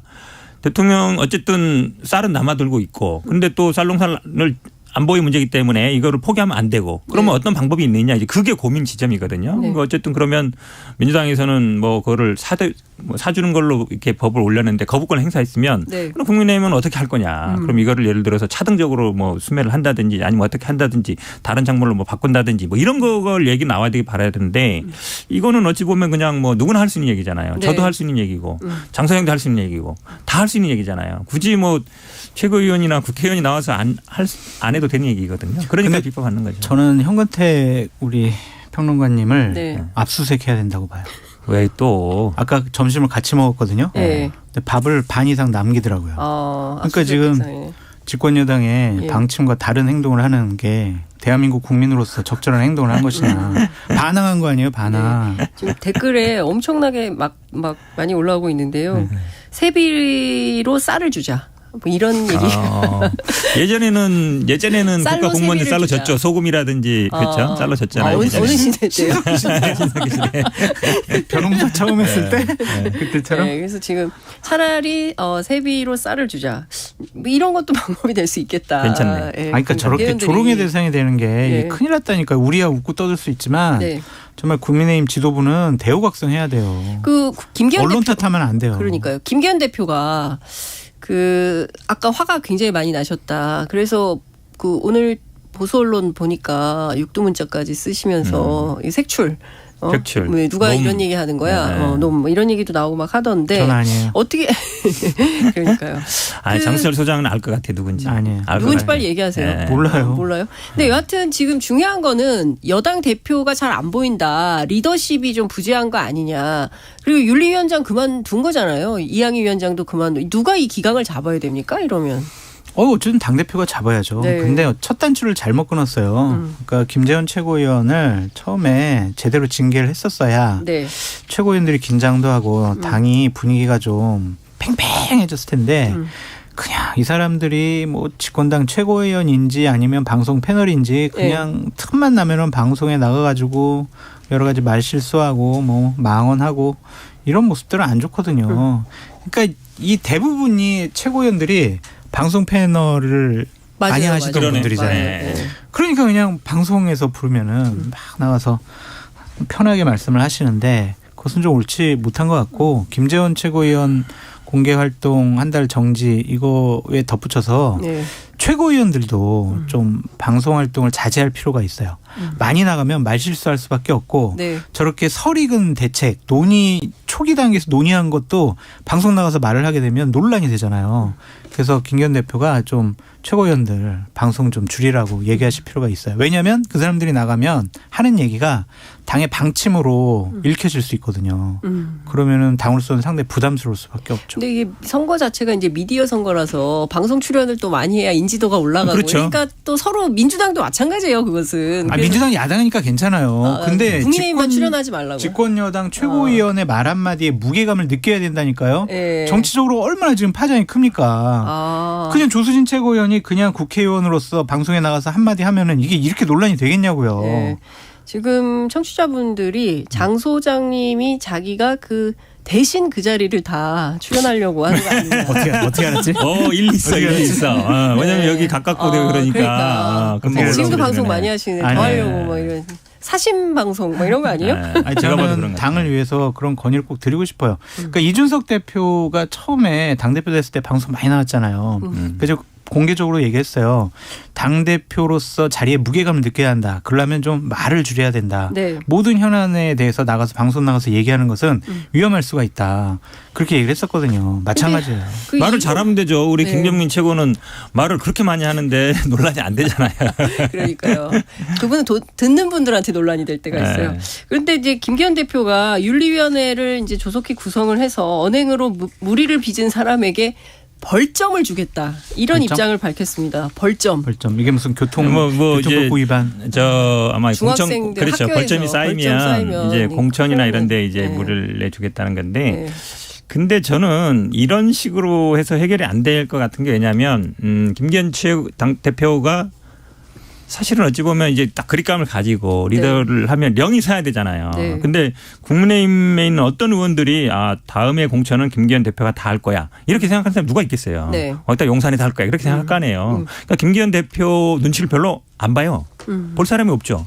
어차피 공천은 대통령실에서 할 거고 대통령한테 잘 보이면 되는 거고 나는 그쪽에 하면 되지. 여기 대표는 그냥 최소한의 것만 할 거란 말이죠. 그냥 뭐라 그럴까요? 뭐 이렇게 벗어나지 않을 정도만. 그냥 제가 보기에 뭐 윤리를 만들어서 벌점을 준다 해도 나중에 뭐 윤석열 대통령한테 사면 받지 뭐 이렇게 생각할 거라요. 그러니까 뭐 아무 영이 안 서죠. 그래서 제가 김기현 당대표에게 좀 건의드리고 싶은 거 두 가지가 좀 있습니다. 그러니까 빨리 시행을 하셔야 될 것 같은데 첫 번째로는 김기현 당대표의 권위는 대통령으로부터 나올 수밖에 없잖아요. 그래서 처음에 당대표 됐을 때 대통령하고 만나서 정례회동을 약속했었지 않습니까? 2주에 한 번씩. 근데 지금 진행이 안 되고 있잖아요. 빨리 대통령실과 협의를 해서 정례회동을 정례화해라. 이거 왜 안 하는 거예요 진짜? 최근에? 바빠서? 대통령 한미 정상회담, 한일 정상회담. 그러니까 그거 빨리 해야 돼요. 그래서 대통령이 이 현안에 대해서는 또 뭐 내년 공천에 대해서는 나랑 둘이 얘기했는데 이렇더라 그러면은 최고위원들이 그래도 조금 수그려 들거든요. 그러니까 대통령과의 관계를 돈독하게 할 필요가 있다라고 말씀을 드리고 또 하나는 레드팀을 만들었으면 좋겠어요. 제가 2014년도 김무성 당대표 부실장을 할 때 당에 아주 좀 노련한 분들로 해가지고 항상 비판적인 입장에서 페이퍼를 올리라고 그랬어요. 그러니까 당의 행보 그다음에 뭐 지도부의 말들에 대해서 야당보다 더 심하게 비판적인 관점으로 보고서를 올리라고 한 적이 있거든요. 그렇게 해서 내부의 긴장도를 좀 높여가야 할 필요가 있다. 자신들끼리 그냥 자기 체면과 자기 확신을 통해서 그래도 민주당 이재명 당대표가 있으니까 우리 내년 선거 이렇게 치러도 이길 거야 라고 착각을 해서는 절대로 안 된다. 그렇게 말씀드립니다. 그러니까요. 근데 레드팀 만들기 전에 네. 오히려 뭐 물러나실 수도 있을 것 같은 생각이. 누가요? 아니 지금 뭐 비대위 얘기도 막 슬슬 나오잖아요. 비대위원장 누가 한다 이런 얘기도 벌써 나오는데 네. 왜냐하면 선거 어저께 이제 뭐 보궐선거 결과 보면 알잖아요. 울산에서 기초의원 선거도 졌단 말이죠. 네. 진짜 한 달도 안 됐는데 진짜 물러나라고 게 어떻게 해요? 아니 내가 물러나는 게 아니라 그런 이제 얘기가 나올 수 있다는 얘기죠. 남의 생각을 지금 현 변호사님 입을 통해서 지금 얘기하시는 거잖아요. 그럴 수도 있다라는 거죠. 그럴 수 있다라는 게 사실은 그러니까 물론 뭐 교육감 선거 같은 경우에 울산 교육감 선거 같은 경우야 원래 뭐 약간 진보결이 했었으니까 문제 없는데 네. 어쨌든 남구에서 기초의원 선거에서 졌다. 이거는 굉장히 제가 보기에 큰 거예요. 엄청 그렇죠. 예. 왜냐하면 울산이 흔들리면 부울경이 흔들리고 그러면 사실은 부울경이 예전에 우리 총선 민주당이 잘할 때는 거기서도 열몇 석씩 얻고 이랬거든요. 그러면 사실은 TK 정도밖에 안 남는 거예요. 강남하고. 그럼 지금보다도 더 줄어들 수 있는 거거든요. 근데 그런 위기의식이 제가 보기엔 아마 국민의힘 내에서 지금 준비하는 사람들이 있을 거예요. 그러면 당장 김기현호로 그냥 우리가 총선 치를 수 있나? 이 고민 안 할 수가 없죠. 그러면 당장 뭐 비대위 띄워야 되나? 비대위는 누구 하지? 이 얘기 나올 수 있죠. 제가 취재해보면 실제 없지 않아요. 네. 네. 국민의힘에서 이런 생각하면 안 돼요. 예를 들면 야 그리고 우리가 그래도 충북에서는 이겼잖아. 중원에서는 이겼잖아. 청주에서 이겼잖아요. 청주 시의원. 그러니까 이겼잖아. 그래도 괜찮은 거 아니야. 이런 생각을 하면 안 되고 울산의 기초의원 그 선거 옥동이라는 데가 있어요. 옥동. 네. 거기가 서울로 치면은 대치동이에요. 학원이 밀집돼 있고 집값이 울산에서 제일 높은 지역이래요. 그래서 그 지역은 국민의힘 후보가 그냥 막대기만 꽂아도 당선되는 지역이다라고 했는데 이번에 두 개 동에서 그 시의원 선거가 있었는데 그 옥동에서도 졌어요? 20표 차이로 이겼어요. 그 좋은 지역에서도. 서울 강남도 위험해지는 거 아닙니까 그럼? 그러니까 그거에 대한 어떠한 징조가 있는 것이냐 민심의 변화와 흐름이 어떻게 바뀌고 있느냐를 상당히 지금 신중하게 생각을 해야지 아이 뭐 중원에서 이겼으니까 우리 괜찮아 이런 식의 반응 보이면은 내년 선거 큰일 나요. 정말 조심해야 됩니다. 김기현 지도부가 어쨌든 경각심을 좀 가져야죠. 갖고 하면 좀 돌파가 가능하겠죠? 그렇게 의문형으로 진행자가 물어보시면 어떻게 해요? 할 거라고 생각합니다. 네, 제가 보기에는 어찌됐든 뭐 여러 가지로 뭐 많은 문제가 있는 것 같아요. 내부의 지도부도 그렇고 또 한 가지만 더 말씀드릴게요. 김기현 대표가 최근에 이제 공식적인 방송에 나오고 회의하는 걸 보면은 되게 감정적으로 흥분되어 있는 상황 같아요. 그러니까 화가 많이 나 있고 되게 민감한 상황 같아요. 지도자는 그러면 안 되거든요. 그래서 옆에 참모라든지 아니면 다른 누군가가 김기현 대표의 좀 심정 관리, 마음 관리, 감정 관리를 좀 할 필요가 있다. 그러니까 아부하라는 것이 아니라 좀 다독일 필요가 있어요. 지금 조금 위험해 보여요. 김기현 대표한테 저도 한마디 하고 싶어요. 저도 사실은 뭐 제주 출신이기도 하고 유가족이기도 하고 4.3. 근데 이제 태영호 의원 징계는 반드시 해야 된다고 봅니다. 왜 그러냐면 태영호 의원이 쏘아 올린 공이 너무 커요. 저도 지난주에 이제 주말에 4.3 갔다 왔는데 뭐 막 온갖 플랜카드 걸려 있죠. 뭐 서북 청년단 그 청년단은 아닙니다만 자칭하는 분들이 나와서 지금 4.3을 거의 뭐 공산주의 사주, 김일성 사주 이걸로 몰아가고 있거든요. 굉장히 그 전에는 이게 70년 만에야 거의 어찌 보면 이제 뭐 정상화로 돌아왔는데 그걸 이제 완전히 이제 과거로 돌리고 있어서 이 부분에 대해서는 반드시 징계를 함으로써 이 국민의힘이 어쨌든 이 제주 4.3에 대한 기본적인 인식이 바뀌지 않았다. 이걸 보여줘야 되거든요. 이번에 대통령도 안 오고 당대표도 안 했기 때문에 저는 꼭 이거 해야 된다 이렇게 말씀드리고 싶습니다. 어쨌든 당대표 차원에서의 이 사건 관련된 정리나 매듭 이게 반드시 필요하다. 이런 말씀 주신 걸로 정리하고 두 번째 주제로 넘어가 보겠습니다. 다음 키워드는 장성철 소장께서 꼽으셨는데요. 민주당 의원들 후쿠시마 방문. 일탈. 네. 일본 방문 잘했다고 한 거 아니에요? 잘했다고. 네. 말도 안 되는 일이죠. 왜 잘한 건데 왜? 대한민국 국회의원이 지금은 시민 운동하는 거냐 그렇게 비판하지 않을 수가 없습니다. 집권을 해본 야당이잖아요. 국회의원이잖아요. 그러면은 이러한 국민적인 걱정이 있는 일본 후쿠시마 오염수 방류 문제 관련해서는 일본에 있는 강요라든지 아니면은 일본 쪽의 의원들을 만나서 어쨌든 정책적인 협의를 하고 공식적으로 한국민들이 우려하는 바를 전달을 해야 돼요. 그리고 항의도 해야 되고. 근데 그러한 일들을 안 하잖아요. 결국에는 뭐 도쿄전력 뭐 담당자도 만나지 못하는 거고 그 앞에 가서 일본 시민단체들과 뭐 피켓 시위하겠다라는 거 아니겠어요?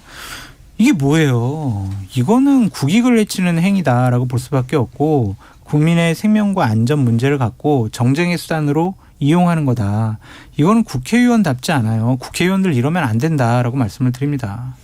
아니 가서 뭐 강요를 만나 의원이나 뭐 도쿄전력이 만나주면 당연히 만나겠죠. 만날 이유가 없잖아요. 다 해결돼 버리는데. 아니 소맥 한 잔 먹고 딱 다 끝나버렸는데 뭐하러 가서 또 만날 일이 뭐 있어요. 안 만날 일이 없는데 이제 문제는 이거죠. 지금 윤석열 대통령은 자꾸 이 오염수 방류 문제에 대해서는 특별한 말은 안 하고 있어요. 근데 후보자 시절에도 보면 국제 원자력 기준에 따라서 맞추면 된다. 그 네. 기준에 따라서 하면 해결하면 된다. 그런 생각을 갖고 그런 말을 했었고 그다음에 또 실제로 그런 태도를 갖고 있는 것 같습니다. 지금 계속 오염수 문제 얘기에 대해서는 대통령실에서 크게 반박을 안 하고 있거든요. 근데 IAEA가 보고서에 보면은 문제 없다라는 식으로 가고 있어요. 충분히 예측되고 있고 그거는 IAEA에 돈을 내는 순위가 보니까 부담금이 3위예요. 미국, 맞아요. 중국 다음에 네. 일본이 많이 내요. 네. 그리고 전 사무총장도 일본 사람이고. 맞습니다. 그러다 보니까 사실은 IAEA 기준에 따라서 방류하면 된다라는 말은 방류한다는 얘기예요. 예. 그러면 이게 올해 상반기에 이제 터널 완성하면 이제 130만 톤을 버린다는 건데 당연히 뭐 지금 제주도라든지 아니면 남해안 쪽에서는 당연히 영향권에 들어올 수밖에 없는 거거든요. 수산물이. 그러니까 오히려 지금 이거를 자꾸 후쿠시마 수산물 수입 금지로 가지 마시고 그거는 WTO에서 우리가 이겼기 때문에 당연히 수입이 안 되는 거고 네. 오염수 방류 문제에 대해서 분명하게 얘기를 해야 된다. IAEA 기준에 따르면 되는 게 아니라 우리 어민들한테 피해가 가면 안 된다. 그리고 우리가 참여해서 확인을 해야 된다. 그리고 뭐 해양재판소라든지 그런 데 제소를 하겠다든지 이렇게 가야 되는데 네. 자꾸 뭐 과학적 검증 국제 기준 얘기하고 그러면 IAEA에서 괜찮습니다 하면은 일본에서도 방류하겠습니다. 그러면 어떻게 할 거예요? 대책이 없는 거예요. 민주당 정권 때는 왜 안 했어요 그렇게? 아니 그러니까 아니 그때는 방류 안 했잖아요. 네? 지금 방류 안 했단 말이에요. 지금도 방류는 안 한 거지. 곧 하겠다는 거잖아요 지금. 그러니까 못하게 그때부터 그때도 못하겠다고 하지 말라 그랬죠 당연히 못하게 한 거죠. 근데 지금 감성은 당연히 물론 가면 이제 뭐 원전 주변이라든지 아니면 저 피난민들이라든지 이런 분들 만나겠죠. 들어보는 거죠. 근데 현장을 방문한다는 건 저는 의미가 있다고 봐요. 지방 의원들도 만나고 이럴 텐데 그러면 결국은 국민들한테 알리는 거거든요. 우리가 맨날 화면으로만 보지만 어떤 상태인지 저는 거기에 사는 사람들 아니면 어민들 이런들 얘기를 들어보면 되죠. 일본 내에서도 사실은 이거 어민들 반대하는 률이 되게 높거든요. 그러니까 100번 양보해서 의원이라면은 그런 분들을 만나고 또한 한 축으로 일본의 공식적인 정책 결정자들 만나서 안 만나준다니까. 만나도록 해야 되는 게 의원 아니 윤석열 대통령하고 다 활동이죠. 이미 거래 끝났는데 뭐하러 한국 야당 의원들을 뭐하러 만나겠어요. 필요 없지. 예를 들어서 일본이 아쉬워서 뭔가 해결해야 될 게 있으면 야당 의원들도 만나서 이거 좀 뭐 국회에서 동의해 주세요. 이게 예를 들어서 국회에서 뭐 동의해야 된다든지 이러면 하겠지만 그럴 필요가 없잖아요. 대통령이 이미 가서 다 정리해버리는데. 우리 대한민국의 공식적인 아니면은 또 민주당의 공식적인 방침, 생각, 판단 이런 것들을 공식적으로 영향력 끼칠 수 있는 일본의 공직자들이라든지 대한민국 공식적인 방침이 얘기해야죠. 뭐예요? 오염수에 대한. 정의용 안보실장이 아이고 옛날 얘기 하지 마시고 지금 윤석열 대통령 지금 현 정부에서의 이 오염수에 대한 공식적인 입장이 뭐냐고요. 국민의 생명과 안전에 거스르는 그런 일은 절대로 하지 않겠다라는 게 공식적인 입장입니다. 한다는 얘기 안 한다는 얘기. 객관적인 찬성에 반대예요. 입장에 따라서. 하면 안 돼. 이거를 어떻게 방류를 하는 걸 우리가 찬성할 수가 있어요. 그러니까 그렇게 반대한다고 하면 되졌다. 그러니까 민주당 왜 안 했냐고요. 아니 그 얘기 하지 마시고 지금 민주당 그래서 저는 이런 거예요. 그러니까 네. 좋아. 1년이나 지났어. 그래서 뭐 자꾸 민주당 탓하면 안 돼. 그런데 민주당도 과거에 자신들이 했던 것과 다른 이율배반적인 행동을 할 때는 좀 과거의 반성 어린 얘기도 해야 된다. 양국관리법도 마찬가지인 거예요. 자기네들 정권하에서는 지금 국민의힘과 대통령이 반대하는 그런 논리를 갖고 이거 민주당 의원들이 개정 발의한 거 그거 자기네들이 통과도 안 시키고 논의도 안 해버렸잖아요. 민주당 정권 정부 갈 거 없이요. 이거 소위에서 얘기할 때는 국민의힘 의원들도 찬성했어요. 찬성하고 수정안 반영해서 국회의장이 한 거예요. 네. 그럼 대통령이 거부권 행사하면 그 국회의원이 아니 왜 거부권 행사했습니까? 네. 제가 제 의견 반영된 건데 이렇게 얘기했는데 아무 얘기 안 하잖아요. 그 얘기 전 그런 얘기 비판하잖아요. 그러니까 잠깐만요, 민주당의 과거 행태에 대해서도 할 말 없으면 꼭 민주당 들먹이더라고. 저도 조 옆에 가서 같이 토론하고 싶은데. 그렇죠. 할 말이 많죠. 답답하지. 예, 그건 안 된다고 하니까 이 자리에 엄중함을 제가 알고 있기 때문에 자리에 무게감을 느끼십시오. 진짜 그러네요. 예, 그런데요. 어찌됐든 전임 정부가 됐든 현 정부가 됐든 제일 중요한 건 국민의 생명과 안전 아니겠습니까? 이제 그런 차원에서 검토를 해서 우리 입장을 분명하게 밝히는 것은 중요하겠다. 거듭 말씀드리지만 민주당 야당 의원으로서 일본 방문할 수 있다니까요. 그런 활동 좋아요. 근데 하지만 집권해본 경험이 있으면 보다 더 정책적으로 보다 더 외교의 실리를 확보할 수 있는 그런 방향으로 접근할 수 있었는데 그냥 선전선동하러 간 거 아니냐. 아니 일본까지 가서 오염수 문제는 정책이 뭐가 있어요. 정책이. 우리가 뭐 수입해요? 오염수를? 아니면 뭐 반대해요? 제가 한 가지만 오염수는 딱 정해진 거예요. 네. 일본이 방류하는데 찬성이냐 반대냐 아니면 우리가 어떻게 저지할 거냐 이거밖에 없는 거예요. 그러니까 그 정책이 얘기를 없어. 그냥 피켓 시위하지 말고 어떻게 일본의 강요 만나고 일본의 의원들 방류할 만나가지고 때 그럼 해라. 거기 틀어 막아요? 어떻게 해요? 그럼 방법이 뭐가 있냐고. 자, 방법이. 일본의 진행자의 권한으로 제가 30초 정도의 말씀을 좀 드릴게요. 그러니까 우선 말씀하신 대로 정말 중요한 포인트예요. 후쿠시마 수산물 우리가 수입 금지시킨 거는 WTO에 우리가 제소해서 승소했기 때문에 그렇거든요. 그렇기 때문에 이제 후쿠시마 오염수 문제와 관련해서는 정부만 할 수 있어요. 국제해양재판소에. 그럼 정부가 재판을 걸어가지고 이 오염수 방출 문제에 대해서 가부를 받아야 되는 거예요. 그 전에 가처분 신청 이것도 가능하다고 하더라고요. 재판 절차이기 때문에. 근데 그런 노력이 필요한 거 아니냐라는 식으로 왜 민주당은 역할을 안 하는지 제가 질문하고 싶고 그런 요구를 정부에 할 수 있잖아요. 안 하잖아요. 그리고 안 한다고요? 뭐 했다고 계속 얘기를 하고 있고 그리고 했어요, 민주당. 국민의힘에는 실제로 이런 쟁점에 대해서 보다 더 분명한 태도로 우리 정부의 입장은 이렇습니다라고 밝혀서 국민들이 질문이에요. 안심하도록 맞아요. 해줄 수는 없는 것인지 맞다니까요. 제가 국민의 입장에서 여쭙습니다. 민주당은 정확한 그 국제해양재판소 제소해라라는 입장을 갖고 있고요. 문재인 정권 때 했어야 된다니까 안 했잖아요. 그때는 방류 안 했고 이제 방류하려고 하니까 바로 해야죠. 가처분이라는 게 긴급한 때 하는 거 아니에요. 아직 안 그리고 끝났어요. 관료하지 오염수 마시고. 문제에 대해서 입장이 없잖아요. 뭐 국민의 건강과 안전 알겠습니다. 이 문제가 후쿠시마 있다. 오염수 문제 이 정도 하고 제가 꼭 여쭤볼 게 있는데 이게 진보당 강성희 후보가 당선됐어요. 네. 전주을. 네. 자, 이거 민주당에도 국민의힘에도 둘 다 양당 공이 빨간불입니다. 정의당에게 가장 빨간불이죠. 정의당이요? 예, 제3정당으로서 진보당이 정의당의 역할을 대체할 수 있다라는 것이 지금 두 번째 나타난 거예요. 지난번 지방선거 때도 정의당보다 진보당 출신들이 훨씬 더 많이 당선됐었거든요. 이번에 원내 진출까지 했단 말이에요. 그럼 내년 총선에서 정의당은 정말 위기감을 느끼고 준비를 잘해야 된다라고 말씀드립니다. 그러니까 민주당 입장에서도 물론 이제 뭐 우리가 정식으로 후보를 안 냈고 그다음에 뭐 복수의 후보자가 나오긴 했습니다만 뭐 뼈아픈 결과이긴 한데 사실은 당원들이나 지지자들 보면 진보당이 훨씬 플랜카드도 잘 단다. 바로바로 잘 달고 그리고 민주당 빠르다. 당직자들이 평가하는 겁니까? 당원들이나 지지자들. 당원들이, 예. 당직자들이 그럴 리가 없죠. 당직자들이 자기들이 하는 일인데. 근데 그런 만큼 어찌 보면 민주당 성향이나 당원들도 진보당 후보를 찍었을 가능성이 있다고 봐요. 이번에. 그런 거 왜냐하면 일단 당에서 후보를 안 내면 예전에 민주당 출신이었다고 하더라도 뭐 후보자가 여러 분이 있기 때문에 있는데 일단 투표율이 너무 낮았어요. 26%라는 거는 보궐선거 치고도 낮은 편이거든요. 그러니까 네. 약간 정치적인 무관심 아니면 지난번 지방선거 때도 광주에서 투표율이 낮았잖아요. 그런 면에서 보면 민주당도 지금 호남에서 좀 긴장할 필요가 있다고 보고 있습니다. 그렇군요. 저는 사전 여론조사를 보면 오차범위 내길래 민주당 성향의 무소속 후보가 좀 뒤집을 수 있지 않을까라고 생각을 했는데 하여간 민주당을 지지하는 분들이 안 찍은 거는 맞는 것 같다라는 생각이 드네요. 어찌됐든 내년 총선 앞두고 양당 그리고 3, 4위전 앞서 말씀해 주신 대로 정의당까지 지금 어찌됐든 원내 들어와 있는 모든 정당에게 적신호가 들어왔다. 많이 준비를 해야 되겠다라는 것으로 정리를 하고 재밌네요. 이렇게 보니까. 네. 진보당 강령 하나만 기대하겠습니다. 말씀드릴게요. 네. 얘기하지 마요. 그죠? 자, 여기서 마무리하겠습니다. 두 분 잘 들었습니다. 감사합니다. 고맙습니다. 네. 지금까지 장성철 공론센터 소장, 현근택 변호사와 함께 각설하고 시즌2 함께했습니다.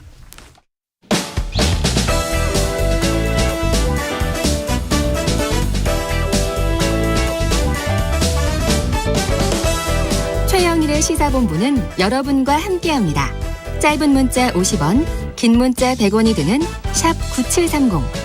라디오 어플 콩과 유튜브는 무료로 참여하실 수 있습니다.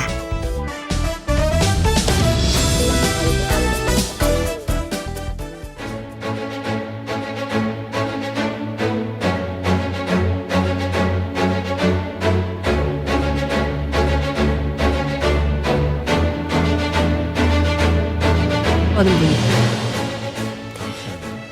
최근 최근 국민연금 재정추계 전문위원회의 발표에 따르면 현행 제도로는 2055년에 국민연금 기금이 고갈될 것으로 전망을 했습니다. 어제 조규홍 보건복지부 장관은 현행법에서 국민연금 지급보장을 국가의 책무로 규정하고 있기 때문에 고갈의 우려는 없다, 이렇게 강조를 했습니다. 그럼에도 불구하고 여전히 국민들의 우려는 깊고 또 제도 개선의 필요성은 지적되고 있는데요. 오늘 관련해서 주진형 전 한화투자증권 대표와 함께 이야기 나눠보겠습니다. 대표님 어서 오십시오. 네, 안녕하세요. 네, 반갑습니다. 자, 앞서 말씀드린 대로 국민연금 재정추계 전문위원회가 2055년이 되면 이게 고갈될 거다, 이런 의견을 내놓았는데요. 국민연금 소진 시점, 수익률 등은 매번 나오는 얘기인데도 어떤 큰 폭의 제도 개선은 이루어지지 않고 있다. 뭔가 사회적 합의가 쉽지 않은 거 아니냐, 이런 고민도 좀 생깁니다. 전반적으로 대표님께서는 좀 어떻게 보십니까? 사회적 합의가 어려울 것 같아요. 네. 근데 이제 사실은 그냥 사회적 합의가 그러면 왜 어려울까, 이렇게 이 문제가 이렇게 오랫동안 곪고 있는데도 아무 일이 없는가를 저 나름대로 저도 굉장히 궁금했거든요. 왜 이러는지. 그래서 네. 그 과정에 대해서 오늘 좀 제가 그동안 생각해왔던 것, 그리고 사실 여기 뒤에 국민연금과 관련된 사회적 합의의 부재의 뒤에는 사실은 어떻게 보면 음흉한 중산층의 정치학이 숨어 있다. 네, 그런 생각을 좀 말씀드릴까 합니다. 음흉한 중산층의 정치학. 그렇죠. 굉장히 어떤 내용인지 굉장히 궁금한데요. 어쨌든 이게 뭐 정부에서도 연금개혁 필요하다고는 하는데 실질적 개혁이 가능하겠냐라는 전문가들의 진단도 좀 있기도 하고 누가 손을 댈 수 있겠냐, 이런 얘기도 하기도 하는데요. 여하튼 연금 문제는 굉장히 오래된 이슈입니다. 그런데 실제로 실질적인 개선은 별로 없다, 이런 우려도 나오는 그렇죠. 것 같습니다. 네, 사실은 2007년인가요? 노무현 정부 때 그때 소득 대체율을 40%로 내린 게 마지막이라고 하는데요. 그러면 어떻습니까? 16년 동안 사실상 뭔가 그 개혁이 이루어지지 않았다, 이런 평가도 가능할 것 같습니다. 사실은 16년이라고 할 수도 있고 어떻게 보면은 88년에 시작해서 35년 동안 개혁이 안 이루어졌다고 볼 수도 있어요. 실제로. 왜냐하면 그 기억하시는지 모르겠는데 네. 사람들이 이제 보통 국민보험료율이 네. 처음에는 3%로 했다가 뭐 91년에 6% 했다가 뭐 97년에 뭐 9%로 올렸다 이러잖아요. 네, 네. 그리고 이제 뭐 지금 뭐 소진이 되는 게 2050년대다 뭐 이렇게 얘기하는데 이게 1988년에 시작될 때 이미 다 정해져 있었고 이미 다 예견됐던 거예요. 2055년 되면 네. 고갈될 가능성이 있다. 플러스 네. 이 법을 처음 이제 시행을 할 때 뭐라고 했냐면 9%다 네. 보험료율은. 근데 초기에는 사람들도 뭐 반발도 있고 하니까 처음에는 3%로 시작을 할게. 네. 그렇지만 차츰 올린다. 91년에 그리고 97년에 네. 9% 올린다라고 이미 법에 적혀져 있었어요. 부칙으로. 네. 네. 그걸 실제로 실행에 옮긴 것뿐입니다. 그 이후에 아무것도 안 움직이고 그런데 이제 출생률이 빠르게 내려가니까 네. 그러니까 이제 그 소득 대체율만 조금 깎아준 것뿐이죠. 그러니까 그렇게 생각하면 네. 국민연금 보험료에 관련된 개혁은 참 88년 이후에 네. 한 번도 바뀐 게 없다. 그러니까 사실상 처음 만들었을 때의 그 법을 그냥 공무원들이 착실하게 집행했을 뿐이고 언론에서만 시끄럽게 뭐 이게 좋으니 저게 좋으니 뭐 이런저런 논의만 무성했던 그렇죠. 이런 상황이다. 그렇죠. 네. 그렇죠. 네. 저도 제가 96년에 귀국을 했을 때 국민연금 갖고 제가 이게 굉장히 중요한 이슈라서 네. 주위 사람들한테 이렇게 물어보면 잘 몰라요. 그렇죠. 전문가들의 영역 이렇게 생각하라고. 아니 근데 네. 일반적으로 국민연금이라는 것은 우리 어느 나라나 그 사회보장제도에서 가장 중추에 해당되잖아요. 그렇습니다. 돈으로 저도 제일 크고. 네. 그렇기 때문에 거의 모든 국민들이 다른 건 몰라도 이거는 좀 알아야 되는 이슈인데 잘 모르고 게다가 식자층일수록 몰라요. 근데 이제 그거는 나중에 알고 보니까 교수들은 자기는 대상이 아니야. 아니기 따로 그 전부터 받고 있는 게 있고 네. 공무원들도 자기들이 받고 있는 그렇죠. 있다 보니까 네. 신경을 안 쓰는 거예요. 그다음에는 처음에 들어올 때부터 가입률이 낮기 시작을 하니까 이게 은근히 사실은 중산층만 대상이 됐던 보험제도입니다. 그렇죠? 그러니까 뭐 10인 이하 뭐 기업을 안 들어가고 네. 자영업자도 안 하고 뭐 이런 식으로 시작을 하니까 네. 그러다 보니까 이제 가입률이 뭐 대상자의 한 50%밖에 안 된단 말이에요. 50%는 누구냐? 네. 그나마 번듯한 직장을 갖고 있는 사람들만 대상이 됐던 거예요. 그러니까 사실 저 같은 사람이 사실은 국민연금에 굉장히 민감한 네. 사람입니다. 왜냐하면요. 저는 뭐 공무원도 아니고 군인도 아니고 교직원도 아니기 때문에 오로지 국민연금 하나거든요. 그런데 저 같은 분들이 많죠. 그런데 저 어렸을 때는 뭐 20대 때 회사를 옮기거나 할 때 국민연금공단에서 전화 왔어요. 찾아가셔도 돼요. 중간에 찾으셔도 됩니다. 그래서 실제로 일시로 받아가지고 막 또 쓰고 한 거예요. 그러니까 연금의 취지에 벗어나는 거죠. 원래는 그거 찾으면 안 되고 나중에 그 노인 됐을 때 이제 한꺼번에 찾아야 되는데 이제 중간에 막 그런 분들이 그렇죠. 많은 거고. 그런데 이제 사실은 이제 일을 하고 나서 은퇴 이후에 이거를 바로 받아서 쓸 수 있어야 되는데 정년하고 나서 한참 있다가 받아요. 그러니까 지금 저 같은 경우에는 67세 때 받아야 되지 않습니까? 그러면은 사이가 많이 빕니다. 그렇게 젊으세요? 네? 선생님, 35년 정도가 되어야 65세가 되는데. 그런가요? 아니, 67세부터 받을 그러니까 정년을 대체로 55에서 60세 하지 않습니까? 네. 근데 이제 원래 얘기로 돌아가면. 네. 그러니까 국민연금이라는 제도가 이렇게 중요한 제도인 것에 비해서 한편으로는 또 굉장히 복잡한 제도이란 말이죠.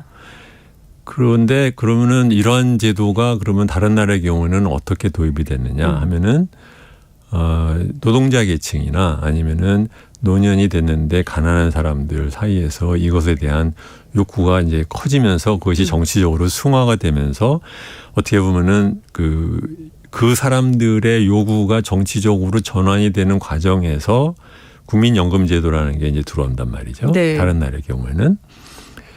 그런데 우리나라는 그게 아니라 전두환 시절에 관료들이 막상 국민연금제도가 뭔지 또는 그것에 대한 요구를 뭐 노동조합이나 아니면은 노동자 계층에서 요구를 하지도 않는 와중에 네. 덜컥 사회적인 논의나 이해나 합의 하나도 없이 들어오다 보니까 국민들 사이에서는 처음부터 머릿속에 이거 지금 왜 나한테 돈을 뺏어가냐 이렇게 생각을 하는 거죠. 약간 준조세 개념으로 생각을 하는 거죠. 근데 이거는 어떻게 보면 설계를 처음에 그렇게 했던 잘못도 있는 거죠. 뭐냐면은 15년 뒤에 받게 하고 그다음에 막상 대상자 중에 막상 제일 혜택을 많이 받을 사람들은 빼고 시작하고 그다음에 무조건 건강보험 좀 무조건 다 드는 게 아니라 뭐 자기가 듣기 어렵다 그러면 임의적으로 빠져도 되고 이런 식으로 이제 해놓으니까 사람들이 막상 시작하고 난데 얼마 안 돼서부터 받는 사람들 숫자가 많이 늘어났으면 우리 부모들 중에 저렇게 받는 사람이 저렇게 많으니 이게 제도가 좋은가 보네라고 깨달았을 텐데 막상 15년이 지나서 제대로 이제 받기 시작하는 사람들이 2003년부터 나오고 20년 채워서 받는 사람들이 2008년부터 나오고 하니까 그리고 그전에는 이제 특례로 좀 받았다는 사람들이 조금만 받았으니까 이게 사람들이 자기 주위에서 네. 자기 부모가 받는 혜택이 없이 거의 한 20년을 보낸 거예요. 그러니까 머릿속에 이제 고착이 되는 것이 이거는 주는 건 없으면서 돈만 뜯어가는 제도 하나. 그러다가 조금 시간이 지나면서 사람들 사이에서 중산층 사이에서 이제 깨닫게 된 거죠. 뭐냐면 이게 수익률이 저는 재테크 수단으로 써먹을 수 있겠구나. 그러면서 이 두 가지 오해가 겹친 겁니다. 하나는 해주는 것 없으면서 뜯어가는 돈. 네. 또 한편에서는 요게 잘 굴리면은 재테크가 되는 돈. 네. 사실은 이 제도의 원래 취지인 노인의 빈곤을 갖다 해결하고 또는 도와주기 위해서 도입된다는 취지는 어디로 가고 왜냐하면 빈곤한 계층은 애초에 가입들을 못했으니까 대상자가 안 되고 그렇죠? 그렇죠. 네. 그러니까 그걸 자기 부모에서 그걸 갖다 보지 못한 사람들이니까는 그것에 대해서 반발심만 생기고 그러니까 이게 무슨 문제가 됐느냐 잘 생각해 보시면 막상 그래서 2003년 이후에 들어가지고 네. 이제 중산층 사이에서 가만히 있어봐 이게 괜찮은 제도네 싶은데 생각해 보니까 이거를 더 내고는 쉽지 않았던 거예요. 네.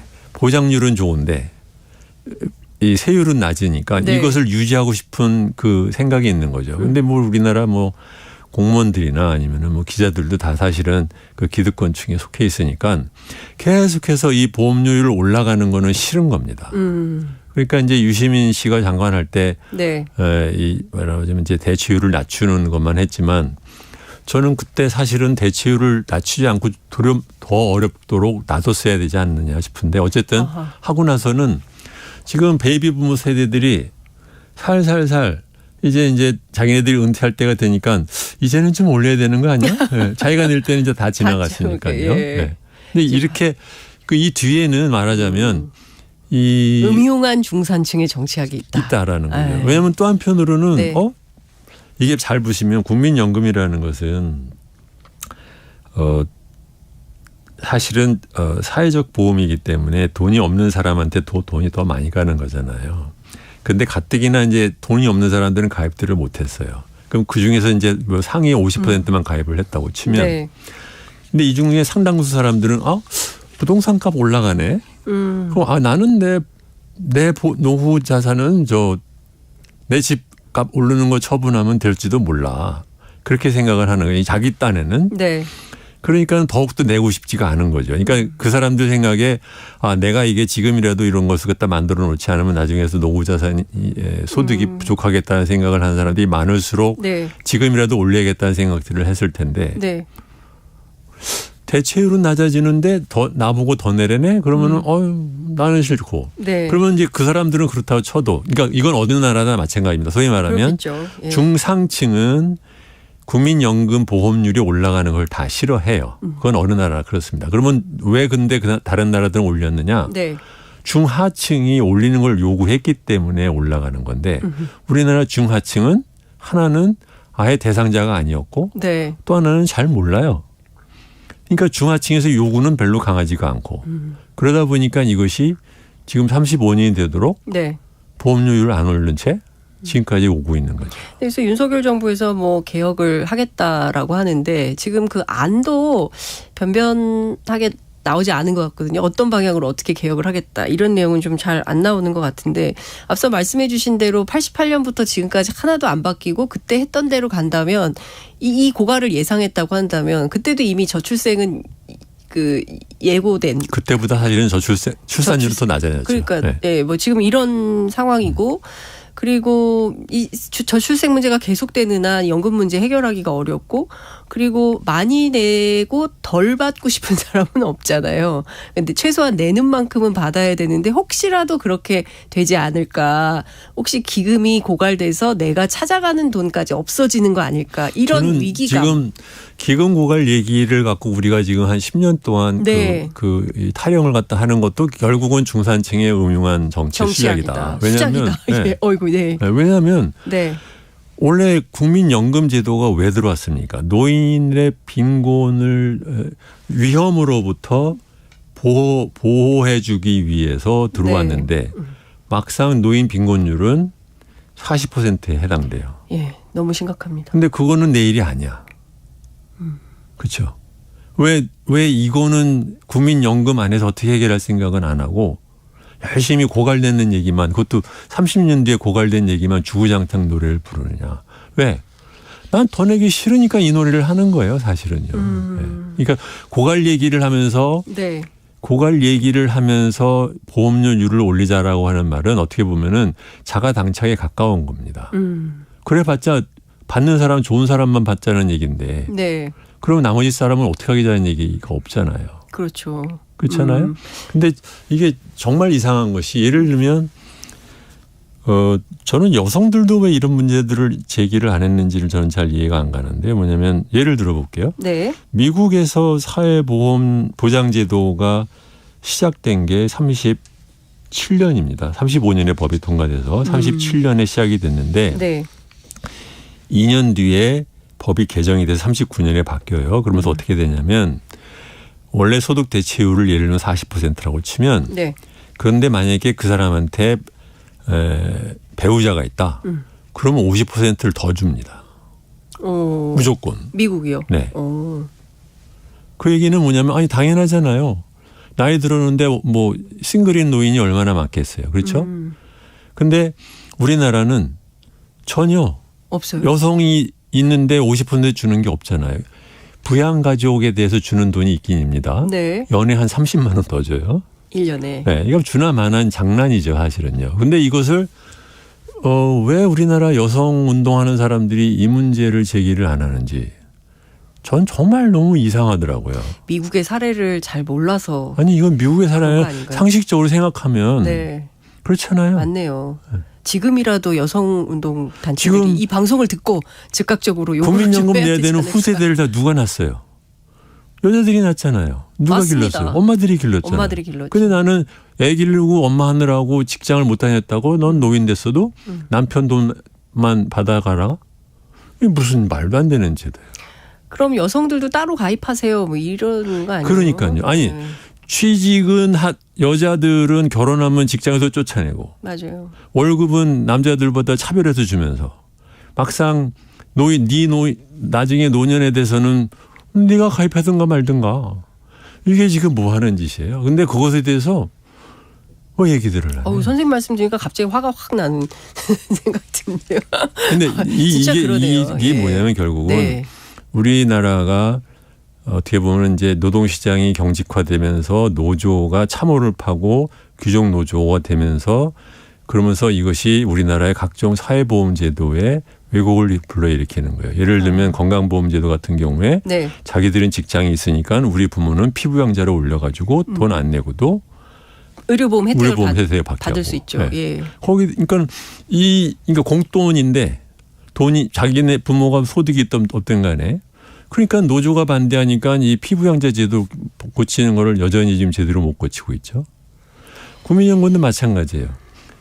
자기네들은 아무러나 이제 수익비도 좋고 잘 받으니까 네. 근데 막상 자기보다 소득이 적은 비정규직이나 사용업자들이 못 받는 것은 문제는 또는 여성들이 못 받는 문제는 네. 자기들 이슈가 아닌 거예요. 그런데 사회보장제도를 개선을 하는 과정에 노조가 적극적으로 정책의 목소리를 내지 않으면 어느 나라나 발전이 불가능한 겁니다. 그러니까 저는 우리나라 생각하기에 중산층의 목소리가 사회보장제도를 왜곡하게 되는 가장 큰 이유는 중산층이 워낙 자기 이해를 따진다고 하지만 거기에 대항해서 그 소위 말하는 저소득층의 이해 또는 노동자층의 이해를 사회보장제도를 통해서 반영시키려고 하는 목소리를 낼 수 있는 가장 중요한 조직인 노동조합이라는 단체가 우리나라의 경우에는 참호를 파고 자기 월급 올리는 데만 신경 쓰다 보니까 이 일이 지금이 되도록 안 바뀐다. 아주 간명합니다. 지금 말씀해 주신 내용이 정말 음흉한 중산층의 정치학이라는 게 어떤 것인지 이제 분명하게 딱 캐치가 되는 저는 이게 말씀이신데요. 이걸 한 20년 이렇게 국리하고 저렇게 생각한 국리 끝에 내린 결론인데 저는 처음에 와가지고 이해가 안 갔던 게 그런 거예요. 뭐냐면 아니 국민연금처럼 좋은 제도인데 왜 국민이 관심이 없고 왜 노동자층에서 이것에 대해서 이슈로 삼지 않고 그리고 맨날 뭐 국민을 위한다라고 하는 민주당은 막상 정권을 잡고 나면은 이 문제를 못 본 척하고 이게 이 뒤가 무슨 이유가 있을까를 한참 생각을 해보면 이 결국은 이 뒤에 이러한 정치인 역학이 작용하는 게 아니냐라고 하는 제 개인적인 주장입니다. 네. 네. 근데 사실 정말 중요한 건 연금이라는 게 그 나이가 들었을 때 노후소득 보장이 돼야 되는 거잖아요. 그러니까 제가 이렇게 길을 다니다 보면 거리에 빈곤 노인들 많이 보이고 특히 빈곤 여성 노인 많이 보이거든요. 그러니까 그 리어커 끌고 그렇죠. 가시는 이제 할머님들 이렇게 보면 정말 저 노동이 언제 끝날까라는 진짜 그렇죠. 답답한 생각이 좀 듭니다. 근데 우리 정치가 사실은 그런 대안을 뭐 말로는 합니다. 뭐 중산층과 서민의 정당 막 얘기는 하지만 실질적인 대안은 못 내놓고 있거든요. 결국은 이제 자기 이해관계에 갇혀가지고 관심이 없다 이렇게 봐야 되는 겁니까? 그렇죠. 이게 여론 조사를 해보면 항상 반반으로 나누거든요. 네. 그러니까 젊은 층에서는 덜 내고 덜 받는 쪽 이래야 생각을 하고 막상 돈이 좀 있거나 아니면 나이가 좀 드는 사람은 뭐 더 내더라도 더 받으면 좋겠다라는 식으로 얘기를 한단 말이죠. 이게 이제 바로 이제 어떻게 보면 젊은 층이 자기네들이 어떻게 지금 슈킹을 당하고 있는지를 깨닫는 거죠. 네. 이 사람들이 지금 보험료는 낮은 채 9%인 채 자기네들 은퇴하고 난 다음에 이제 도망가려고 하는구나라고 생각을 하니까 근데 이제 와서 지금 올린다고 하니까 기분이 나쁜 거잖아요. 근데 제 생각엔 거꾸로 밉긴 해도 그렇게 하면 안 된다. 왜냐하면 아직 베이비 부모 세대 중에서 저처럼 은퇴한 사람들도 있지만 이 소위 말하면 60년대 태어난 사람들 70년대 태어난 사람 아직도 있잖아요. 이 사람들이 도망가기 전에 딱 잡아가지고 지금이라도 돈 좀 더 내고 은퇴하시오. 해야 돼요. 당신들 주머니 더 열어. 그렇죠. 이렇게 요구를 해야 된다. 젊은 세대가. 그래서 보험료율도 올리는 거 플러스 지금 대상되는 액수도 지금 한도가 있어가지고 뭐 500만 원 정도 이상이면 안 내지 않습니까? 이것도 잘못된 거예요. 더 내라. 한도도 더 올리고 그럼 한도도 올리면 그 사람들이 더 많이 가느냐 이런 얘기 하는데 그러면 받는 액수에 대한 캡을 씌우면 됩니다. 지금 이 방송 듣고 계시고 부장님들께서 좀 싫어하시지 않을까라는 생각이 좀 들기도 하는데 아니 부장님들이나 돈 많은 사람은 어느 나라나 다 국민연금 제도를 싫어하게 돼 있어요. 근데 그 사람들 생각 맨날 반영하고선 있으니까 안 바뀐다는 거죠. 잘못했습니다. 바로 사과드리고 지금 보면 앞서 말씀해 주신 대로 자영업자들이라든가 혼자서 경영하는 분들이 굉장히 많잖아요. 이제 이런 분들이라든가 또 이제 비정규직 노동자들 같은 경우에는 연금에 가입하지 당장 낼 돈이 없어요. 국민연금까지 또 이렇게 낼 돈이 없는데 건강보험은 내잖아요. 그 의무지 않습니까? 그러니까 제 얘기는 바로 그겁니다. 그러니까 국민연금도 안 내도 된다라고 말한 게 마치 가난한 사람들에서 도와주는 것 같지만 그게 아니다. 사실은 당신들이 당하고 있는 거다. 그게. 똑바로 알아야 된다. 그러니까 건강보험을 무조건 내야 되는 거와 마찬가지로 국민연금도 처음부터 무조건 내는 걸로 시작을 했으면 이런 문제가 없죠. 근데 이제 밤낮 언론 특히 이제 보수 언론들 보면 내일 모레 고갈된다. 이거 젊은 사람들이 이거 내도 괜찮은 거냐. 없어지면 몇 년부터는 못 받게 된다. 연일 그런 보도가 쏟아지거든요. 바로 거기에 정치학이 있는 겁니다. 뭐냐면 제가 거듭 말씀드리는데 어느 나라나 국민연금 제도는 잘 보세요. 돈이 많은 사람은 자기가 저축한 게 많기 때문에 노후소득에서 국민연금이 차지하는 비중이 적습니다. 덜 중요해요. 보험에 가입할 이유가 적어요. 그런 사람이니까 이 보험이 확대되면 싫지 않겠습니까? 그러니까 마치 악어가 무슨 남 생각해 주듯이 이거 없어지는데 어떻게 하겠어. 주는 것도 내 가져가기 이런 소리를 해가지고 막상 혜택을 많이 받는 사람들이 반감을 가지도록 그동안 만들었더라는 거죠.